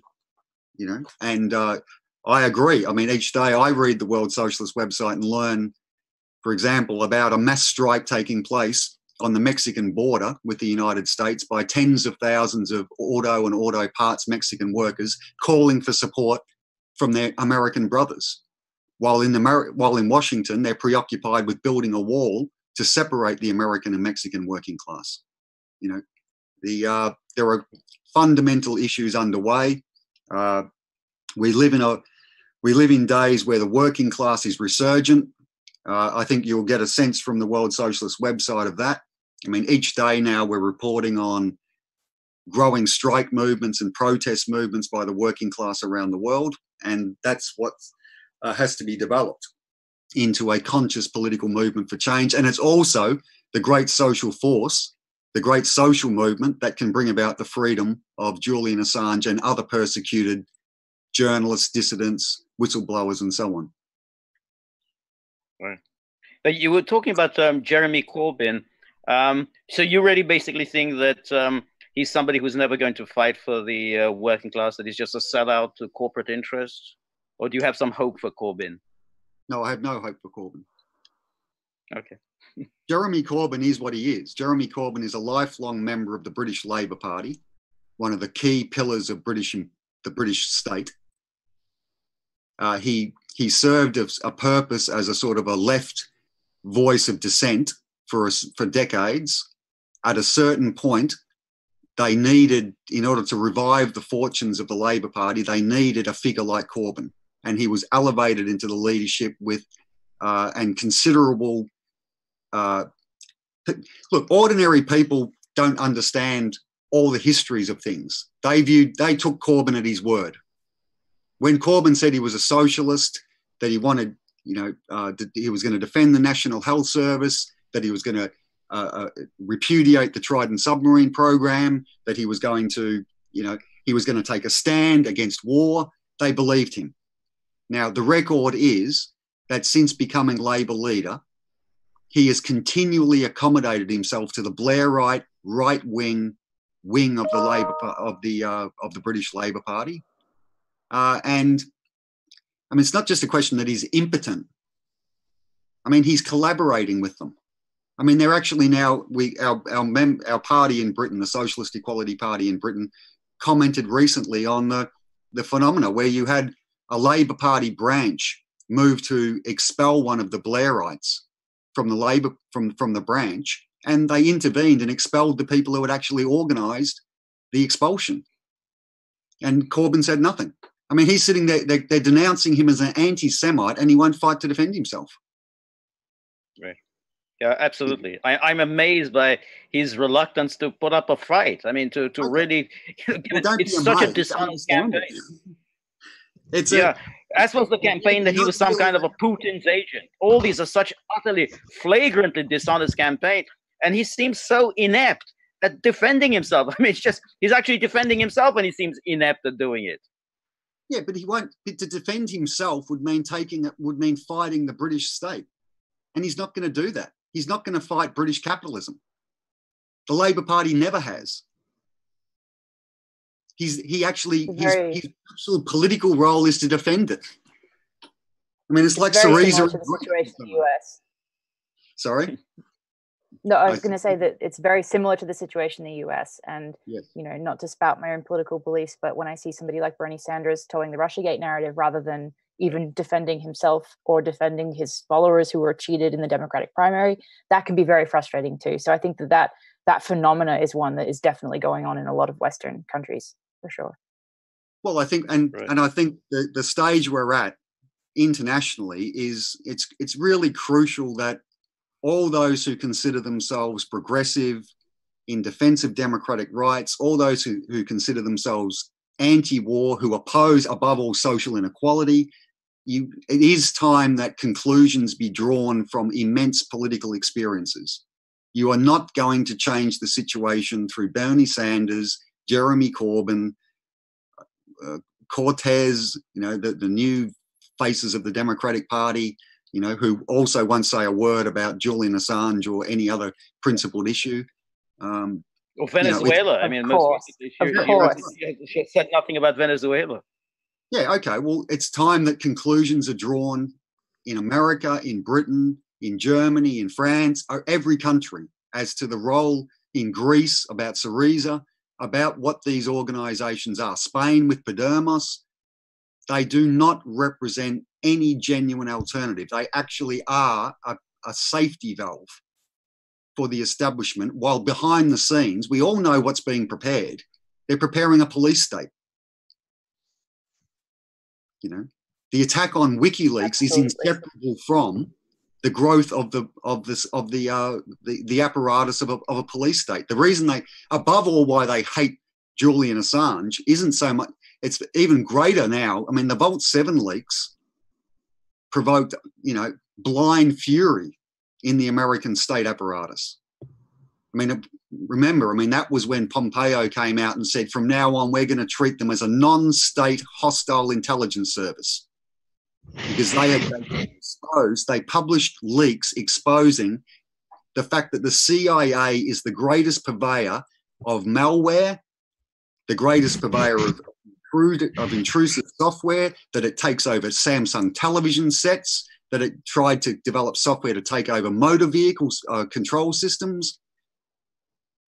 And, you know, so it's a, you know, we're... And of course, it undermined right away. Sorry. I was just going to say the Vault 7, of course, undermined right away the central Russia Gate narrative, which is that the Russians passed on the stolen emails to WikiLeaks, who published it at the behest of the Russians. Well, Vault 7 said, no, the easiest thing in the world is to fake the identity of the hacker. So it was the easiest thing to do was to fake that it was the Russians. I mean, so Vault 7 kind of undermined it right away, and yet, you know, it quickly disappeared from the media horizon because it wasn't the favored narrative that WikiLeaks was serving as the tool of Russian intelligence. Can I just make a point on that? I believe there are sufficient grounds to be deeply suspicious of the identity of Guccifer 2. Yes, absolutely. I've reported on that a lot. We've dismantled the persona. Yeah, no, it's been very helpful. Yeah. Yeah, I mean, it was common, by the time Guccifer 2 surfaced, it was common knowledge that Podesta and the DNC servers had been compromised. And I suspect they also knew that there were insiders in the Democratic Party who were leaking information. And then all of a sudden, out of the blue, you get the most amateurish, unprofessional, stupid hacker emerge, you know, talking about how he was sending information to WikiLeaks. Right. And there's not even any evidence that the DNC was hacked in the first place, too. If we, you know, going back from even the idea of malware, I mean, there's literally no evidence that a breach of that kind even took place. So it's all ridiculous when it comes to Guccifer 2. I think they announced, I think it was in April 2017, that they suspect that they believe that their servers had been compromised, which may well, just as you are pointing to, may well have just been the sort of the story to, they knew that the insiders, that there was a rebellion going on within their own organisation over the treatment of Bernie Sanders by the pro-Clinton wing. Yeah, it was April 16th that they first came up with that story that we'd been hacked by the Russians. Yes. And then and then the CIA and everything backed them up a few months later. Yeah. We agree. It was all the Russians. Yeah. And then conveniently, and actually, I believe. Oh, go ahead. Sorry, just conveniently, Guccifer 2 manages to insert Russian language coding into his source code. But yeah, Sorry, no, I was just going to add that I believe it was yesterday that Bill Binney and another author who his name is escaping me at this moment, but they published an article yesterday that again completely dismantled the entire Guccifer 2 persona, the timeline by CrowdStrike, and went at it from a perspective that kind of created this coherent narrative, including all of the different points that really have not been put into one place before about the reasons that Guccifer 2, there's no evidence that it was a hack. And in addition to that there is no evidence that the emails published by WikiLeaks were the result of a hack. So the kind of two separate subjects. That article is really great. And if the listeners haven't read that yet, you really should, because it's a fantastic article. I just wanted to throw that into the discussion. Yeah, where can we find this article? I will post it into the live stream comments. 1 second. Oh, I see you're back, It Joe. was published. Don't mind the man behind the curtain. Just carry on. Don't mind me, please. You've just proven how expendable I am. I think you guys carried on very well without me. Thank you. The other author was Larry Johnson. I'm so sorry that I forgot his name for a moment. And it was published on turcopolier.com.typepad.com. What is it? What's that? It's the website that it was published on is turcopolier at .typepad.com. I've put the link into the live stream chat on the Vigil, so people can take a look. But Joe, do you mind if I just come back to the demonstrations that we're calling and perhaps give listeners sort of an explanation of what their motives are? You don't need my permission. Just because I got the headset back on. Please go ahead. Well, the demonstrations are making a demand on the Australian government.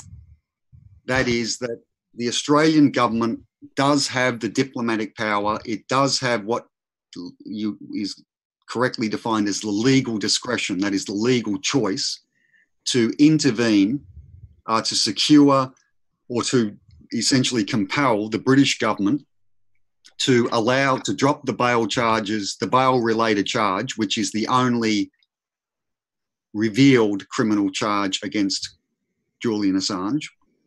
They do have the power to compel Britain to drop that charge so he can walk out of the Ecuadorian embassy, and if he wants to do so, return to Australia, providing the Australian government has given a guarantee that he will not be extradited from Australia to the United States, though the legal opinion that we have received last year makes there would be a very powerful case which would be conducted in the Australian courts to defeat any US extradition warrant on the grounds that it's a violation of international law and a violation of Australian law. So we think under the conditions, current conditions, that given that Julian is an Australian citizen, that the pressure that we exert in this country is absolutely crucial to the international fight for his freedom. Right? I mean, obviously, we completely support and solidarize ourselves with the protest actions and all the actions being taken by defenders of WikiLeaks around the world. But specifically, the Australian government does have the ability to place immense diplomatic pressure upon the government of Great Britain. I just want to point out that he's not been charged with skipping bail. There's simply an arrest warrant. If they arrested him, they could charge him with that, or they could just shuffle him off to Heathrow and onto a plane back to the U.S. Elizabeth, if you could unmute yourself, because just to follow up on what James was saying, you are also an Australian citizen and you're living in the U.S. quite some time, so you have both perspectives. Could you follow up on any of this, what he was saying about either the importance of Australians coming out or the issue of extradition? Sure. Yeah. To clarify, I'm a dual citizen of both the US and Australia. Even better. Yeah. Funnily enough, I grew up in Australia. I've lived in the US now for over 10 years. So I definitely do have a perspective on kind of the cultural attitudes in both places, which is something I haven't written about, but it is something that I keep in mind when I'm writing. I think that it is really saddening to hear that there is so little awareness on the ground in Australia about Julian Assange. I think that's a really serious problem. I agree with what James has been saying about that. I can say that in the US, there is equally, if not more, ignorance about Julian Assange and WikiLeaks, even amongst people who, consider themselves to be progressive or liberal. They have really fallen, unfortunately, for all of this propaganda about WikiLeaks being a tool of the Kremlin, despite there being no evidence for that accusation whatsoever.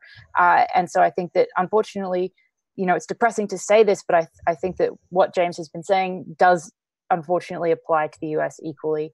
And it's definitely culturally interesting, though, to witness the way in which Australia and Australian culture, which kind of prides itself, in my opinion, on being going against the grain. And there was a lot of criticism in Australia on the ground for the second war in Iraq leading up to that. It's really depressing for me to hear that in Australia, that same culture is not doing that, is not following through in standing up for Julian Assange, that they aren't kind of bucking the establishment when it comes to his case for WikiLeaks. I think that's really sad. So, can I just make a point? Sorry, just Joe. The point, what Elizabeth just raised is an important issue about the Iraq war protests in 2002 and 2003. The demonstrations in cities such as Melbourne and Sydney were among the largest in the world. I mean, I was at obviously the one in Sydney. I mean, by some credible estimates, there were up to 400 to 500,000 people there. That is about one in every 8 citizens of Sydney. Now, what has to be, rather than getting depressed about it, we have to remember that the organisations that led that anti-war movement, the trade unions, the Greens, a number of other organisations. In fact, the main speaker in Sydney was John Pilger. Now, apart from figures like John Pilger, those organisations have thoroughly shifted to the right. In the wake of the financial crisis in 2008, the greatest shock to world capitalism really since the Depression, in the wake of the eruption of international class struggle, above all in Egypt, all of these organisations, which, while yes, they were opposed to certain aspects of what US imperialism was doing, they do not oppose capitalism. And they have all lurched to the right. I mean, I think there are many, many people who are part of the WikiLeaks defence movement and part of the broader campaigns and issues to defend refugees, to defend immigrant rights, against the growth of neo-fascism and so on, that they're not actually conscious that they're actually reflecting broad anti-capitalist sentiment. And that has to be translated into conscious anti-capitalist sentiment. Now, I'm not trying to issue a political treatise, but you are not going to overcome what you referred to as the ignorance and so on among ordinary people, except through the most determined fight to build a new political movement. You're not going to reform the Democratic Party in America. You're not going to reform the Labor Party. You're not going to turn the Green Party in Australia back from a sordid identity politics riddled, bankrupt organisation into some type of movement fighting for genuine change. We have to develop a movement. Could not agree more.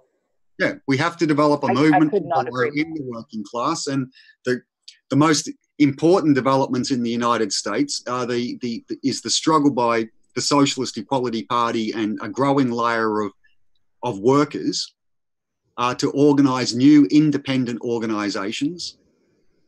We held a demonstration in Detroit. It wasn't a huge demonstration, but it was historically significant.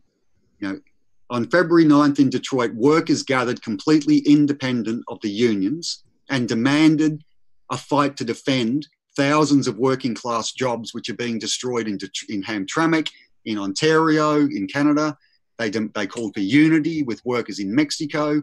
Now that's the way forward. The way forward is through the independent mobilisation of the working class, and I actually believe that the movement that has developed, and it's been done through Unity for J, through many other mechanisms, but the movement developing around Julian Assange, is an important contribution to a broader political radicalisation in the working class. And, we can't, what am I trying to sort of convey?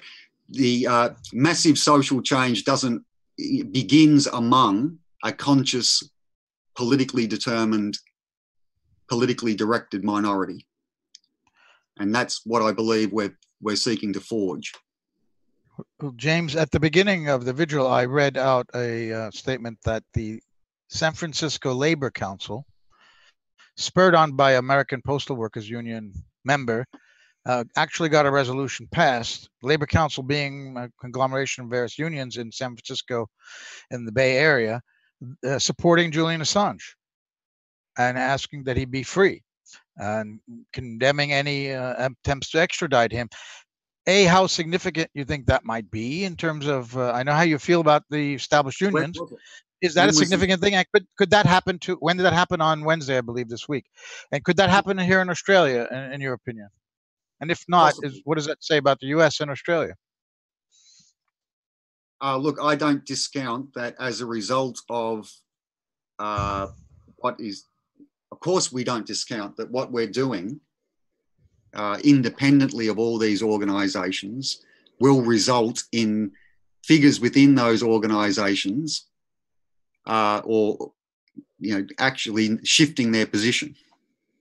It would not shock me in the slightest, for example, if as a result of the work that we're doing with the support of figures such as John Pilger, to call these demonstrations, if there is a shift in the attitude of members of parliament, if voices do start to get raised. I mean, in that sense, that's part of what we're seeking to do. We are seeking to pressure through a movement from below. We are seeking to pressure the political establishment, which includes the trade unions, to fight, to intervene to secure the freedom of Assange. If you have such a development, and I'm not aware of it, on the West Coast, where did you say, San Francisco? Correct, San Francisco Labor Council. Okay, well, then that is an interesting development, and it reflects the fact that sections of the union apparatus are well aware that the persecution of Julian Assange does not have support among their members and among the broader working class.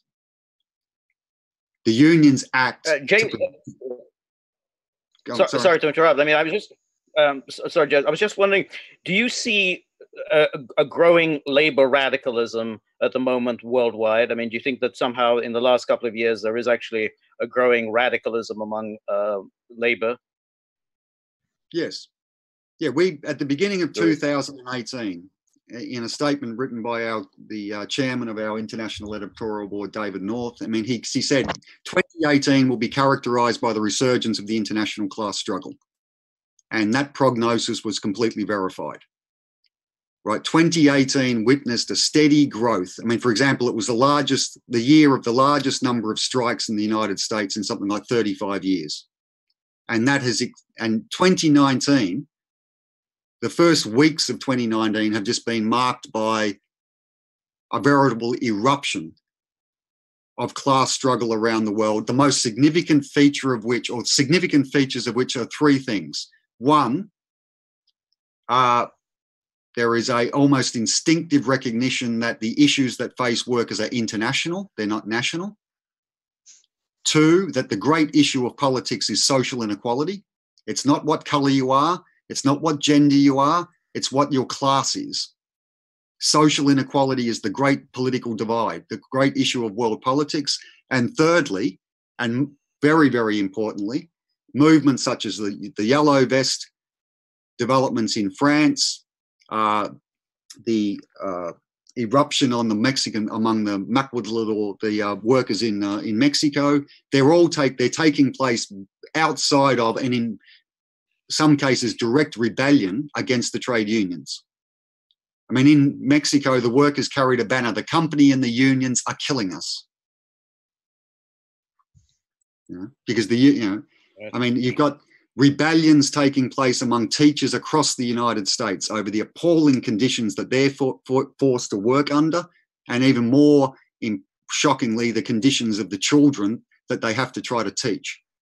Children coming to school who haven't eaten, who can barely clothe themselves. The same issue in Britain, where poverty has never been greater. Now, so the resurgence of what you characterised as labour radicalism, I mean, we're just referring a resurgence of international class struggle. Now, it doesn't have conscious leadership, it doesn't have conscious perspective, and so it can be exhausted. The Yellow Vest movement has been going for, what is it now, 14? Is it 14 weeks?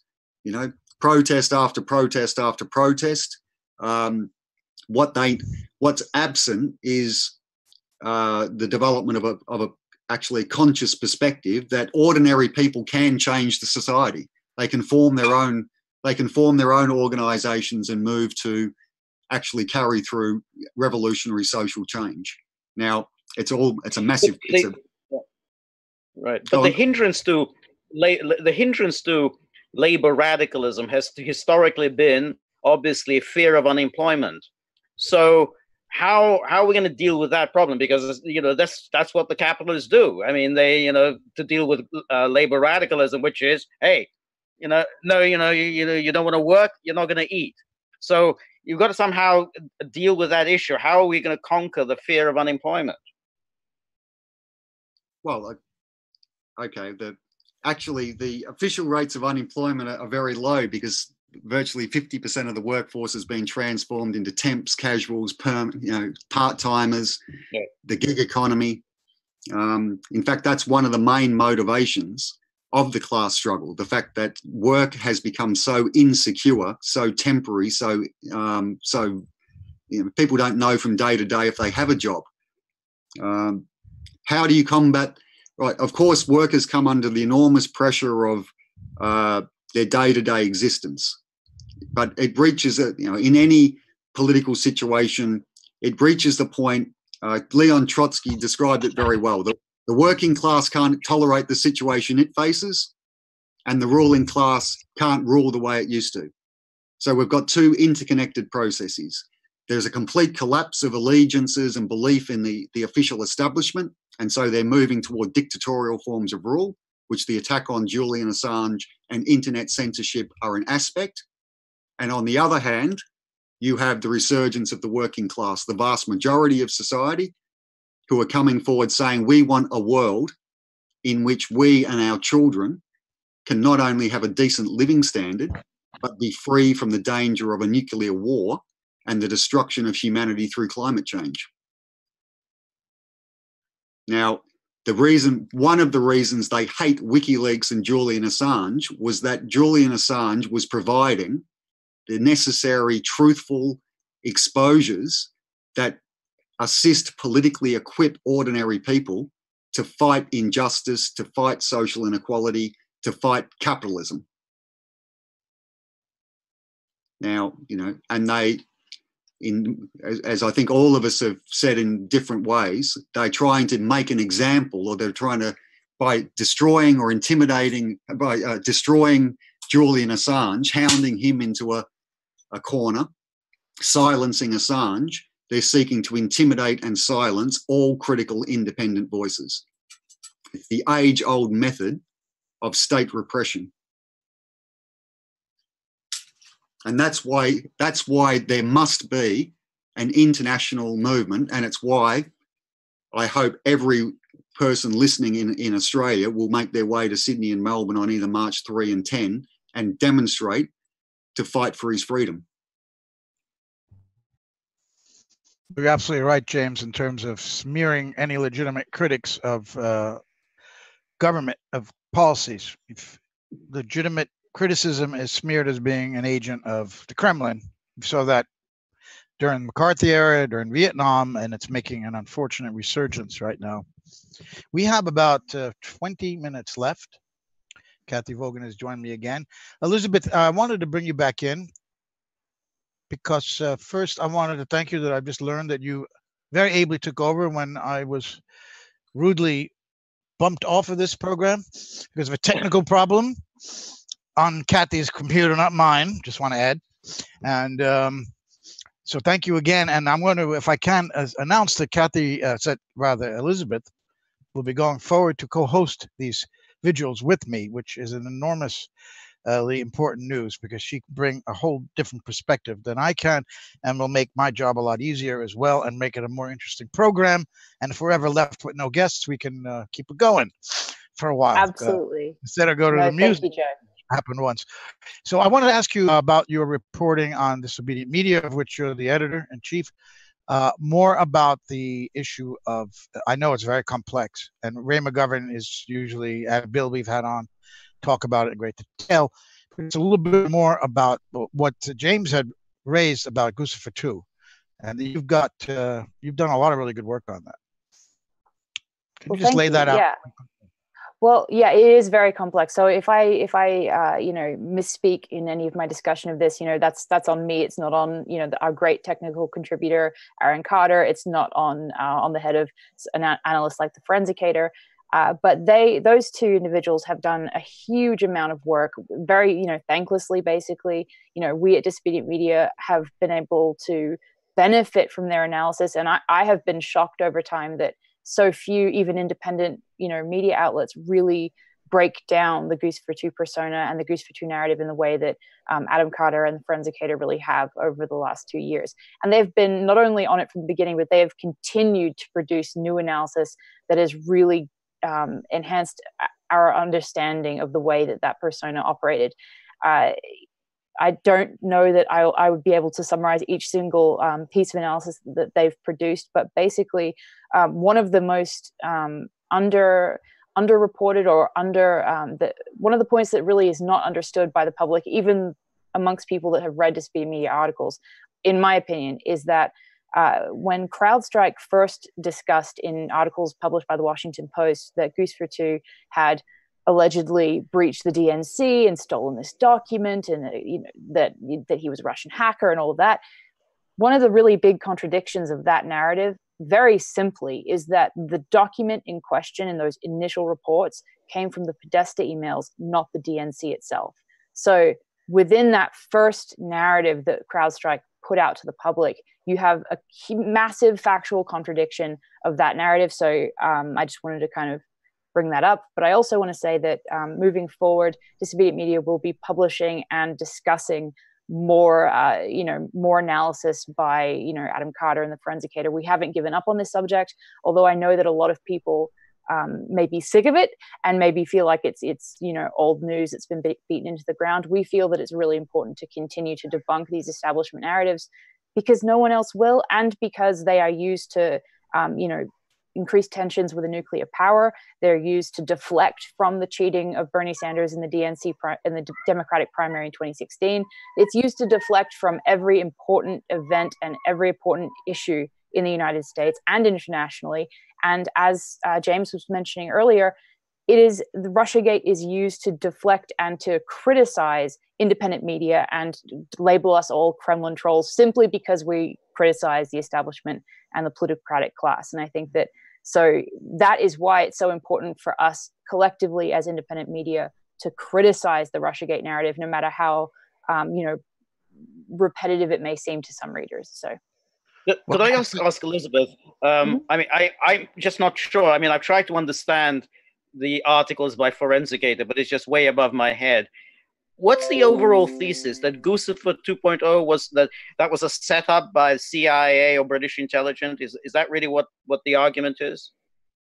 Well, I feel that from my understanding of the Forensicator's work, I think that they would be very loath to actually present a thesis because they've been very focused on simply analyzing the data as it exists. And like Ray McGovern says, it is one of the most the cardinal sins of intelligence work is politicizing that data. And I guess taking, that into account, I think that it's difficult to say, that we have proof of one thing or another actually being the explanation for how this persona was created, or the way in which the data they produced was accessed. But what we do have proof about is the fact that this was not a Russian hacker, that Guccifer was a persona, and that the information that they published was not hacked from Russia or from anywhere else. So I think that there are some negations we can definitely put forward, but we don't have enough proof to create a coherent narrative on what did actually happen. I think that Adam Carter has done a fantastic job criticizing CrowdStrike specifically. And I think that in addition to that, Disobedient Media has also reported extensively on the Trump-Russia collusion narrative. And so what we have overall, in terms of a big picture, is an image where you have multiple facets of Russiagate being completely debunkable with publicly available information. And so that to me is the major point. But I agree, Forensicators' work is extremely technical and difficult at times to understand. And so we do our best at Disobedient Media to discuss it in a way that is intelligible to people without a tech background. But it is difficult to understand. Even without your positive theories, they still smear you, I'm sure, as being a Russian stooge. I just want to point out, people a lot older than you, Elizabeth, have been criticizing American foreign policy for a long time, way before RT ever existed. Was a glimmer in Vladimir Putin's eye. While the Soviet Union was still in existence, we were doing that. So the way I see it is RT, and they agree with us, or they agree with me. I'm not getting orders. That's the way I see it. Now, I just want one question, because just to clarify, the research is done on metadata that was put out, supposedly Guccifer 2's metadata, correct? Exactly. Yeah, the NGP van study. Available. Yeah, definitely. How was that publicly available? Why would that be publicly available? Why would he or whoever he might be do that? And and why would they do that if those clues were in there for someone like the forensicator Adam Carter to come along and decipher that this was a leak and not a hack? If it was a CIA operation, why would they have put that in, let that information get out? Well, I believe that the way that the Guccifer 2 published documents on his WordPress blog, and so the metadata that we're talking about is from those documents that he published, and there are multiple different documents at issue that have different traces in them.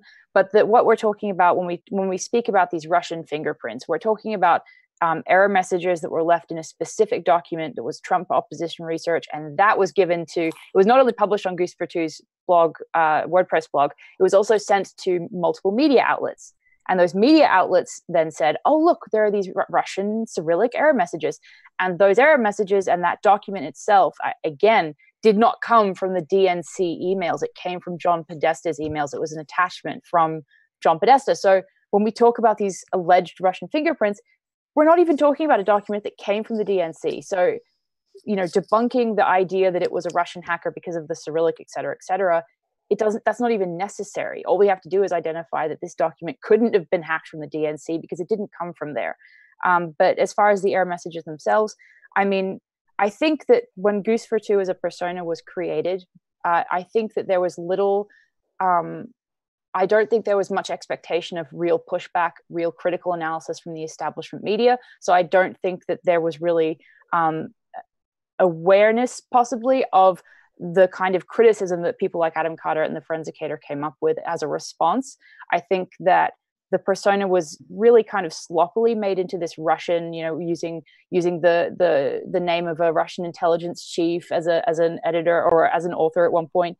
Things like that were very hackneyed and very blatant attempts to make this look Russian, I think were intentional because it wasn't Russian. And also, again, I don't think it was done in a way where they were expecting somebody to come in and say, now, look, that's ridiculous, because the establishment basically does control the media narrative. So why would they, expect any pushback? That's the word I was thinking, sloppy. And had John Kiriakau still been with us, he may have confirmed that there's a lot of sloppy work at the CIA. I want to pass over to Kathy Vogan. She seems to have something to add on this. Kathy? I certainly do, because I was on with McGovern and William Binney. So there's some new information there. So there is even more up-to-date information that I don't know that Binney has actually released yet. But what he did say 2 vigils ago is that they actually got hold of the well, actually they actually found traces of USB stick formatting in the FAT32 format. So so that was in the that was actually part of that article that I was talking about earlier. That they published that yesterday, and my mind was blown by that. And Yes. you know, we at Disobedient Media will be covering that further. And I think that it's really fascinating the way that they discuss that and interwove it with the debunking of Goose for Two. And so for the listeners, what they were talking about, I believe, if I understood their article correctly, is they were not talking about Goose for Two's and GP van. They weren't talking about Goose for Two metadata. They're talking about the DNC emails and the all right. That's a big difference, and that's really groundbreaking, because to my knowledge, there has not been a discussion of that FAT32, the indication of a USB being used in the WikiLeaks information. A lot of people did misinterpret our articles about Goose for Two, and they would start saying, "Oh, this means Seth Rich downloaded the information," and we had to say over and over again, we aren't even talking about the information published by WikiLeaks when we're talking about Goose for Two. It's completely separate publications. So yes, that's Binney and Johnson's article was really exciting and groundbreaking. Well, that's right, and of course, both McGovern and Binney have talked extensively about Marble framework, which, as I think you probably mentioned that I had to take my dog out for a moment, but if I won't repeat it if you've done that already, that they use the Marble to, in fact, create a false digital footprint. So Marble enabled a digital footprint to be left in any of 5 languages. So I believe they were Russian, Korean, Farsi, Chinese, and there was an possibly that was the 5th one. So of course, core of the enemies, of course. Why develop it with those particular languages? But of course, Russia is one of them. So in fact, when in Vault 7, when the Marble framework was revealed in Vault 7, well, there you go. There was, that deniability that this was, evidence that at all that there was any Russian footprint, because it could be faked. Well, the only problem with that, the only issue there is that when we talk about the Russian error messages, those were error messages within a document. So it wasn't malware, and there's no evidence of a hack in general. There's no evidence of malware in the whole DNC situation. So actually Marble framework doesn't really apply because there isn't malware involved here. But I absolutely agree with your point that that revelation was incredible in terms of even the discussion of Russian hacking, and it really showing how it would be unreliable, even if there had been malware found in that situation, to just assume that it was Russian because it was in Cyrillic or something. So definitely, I agree with your point. Yes, and then the other main point was also that each element was time-stamped. And in fact, they calculated the time taken to copy each one, and therefore they could calculate the rate of transfer of the information. And they tested every possible fast internet connection in the world to see if they could match that rate of transfer, and it didn't exist anywhere. I think that they could only get to 12 megabits a second.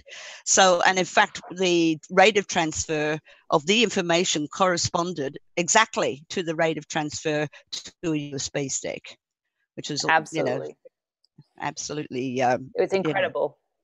When it's that clear, well, why do they keep just pretending it's not there? That Binney and McGovern, VIPs in general, have been very frustrated over the last year, because that information has been there for a long time, and they have even delivered a copy of their findings to President Trump. So why is it being kept out of the news? Could I just come in there? Go ahead. Look, I think the forensic President dismantling that any further than that, probably. Okay, the forensic dismantling of the Russiagate lies is absolutely crucial, and the work that's done by people such as Elizabeth and other journalists is crucial. But what it just underscores is that this is entirely a fix-up.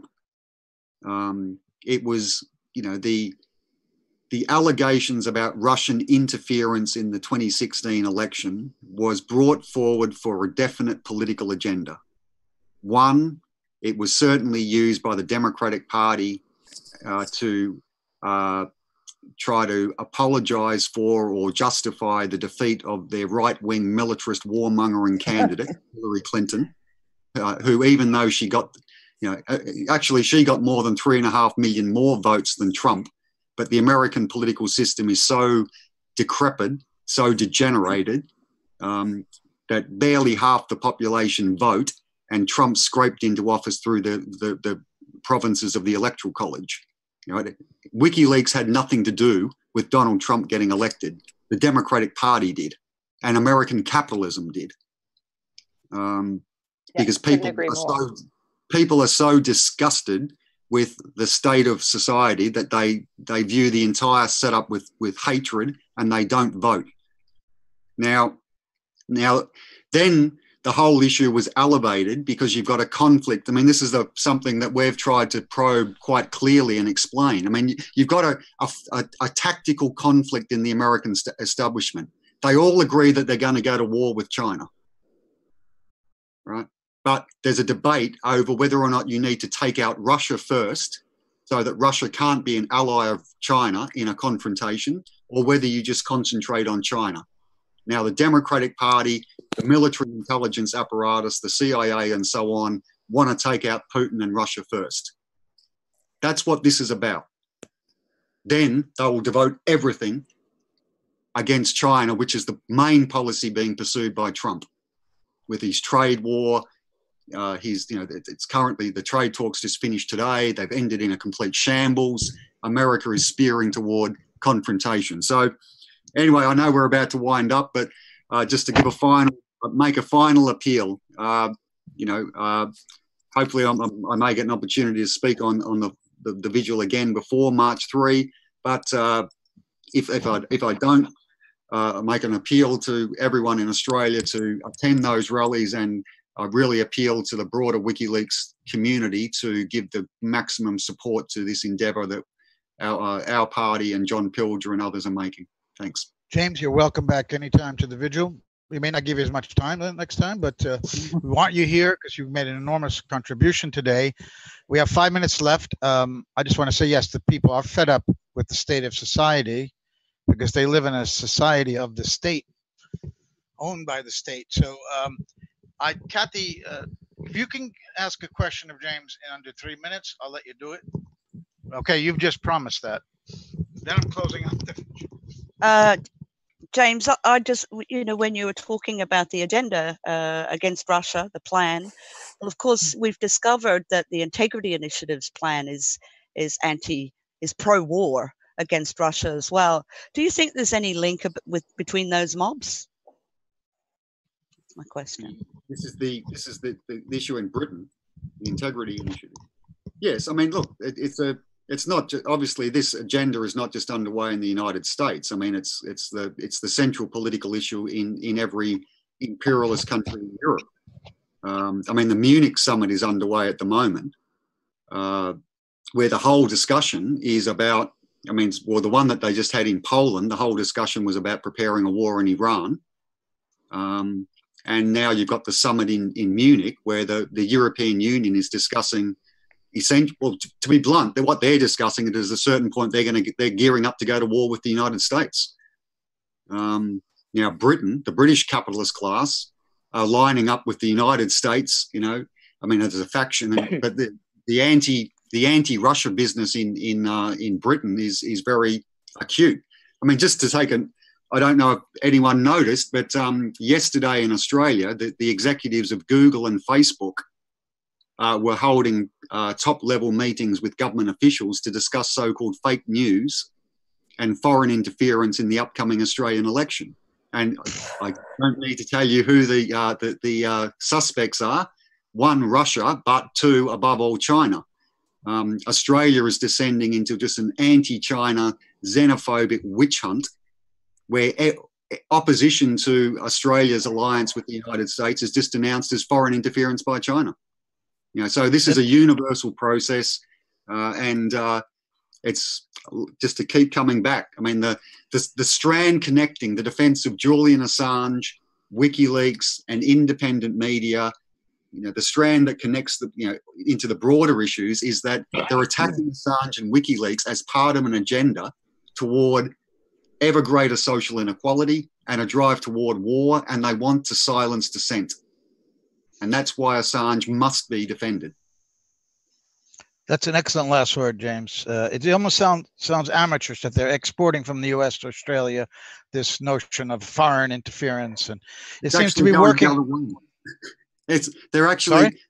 The American Congress hailed Australia as an example for the attack on China. Australia has passed what's called the foreign interference laws, the most draconian laws in the world against so-called foreign. We're the first of the Five Eyes because we're the weakest. Yeah, so pretty sad. I want to end the program now. We usually end on a very depressing note, so we're doing that again. I wanted to thank our guest. Why don't we end on a note that we're going to fight and we're going to organize and unify and mobilize? Oh, now we're ending on a positive, optimistic note. Thank you. There you go. For that, James. Great. Thank you very much for that. I need to thank a bunch of people that I wrote down on the list, which I cannot find.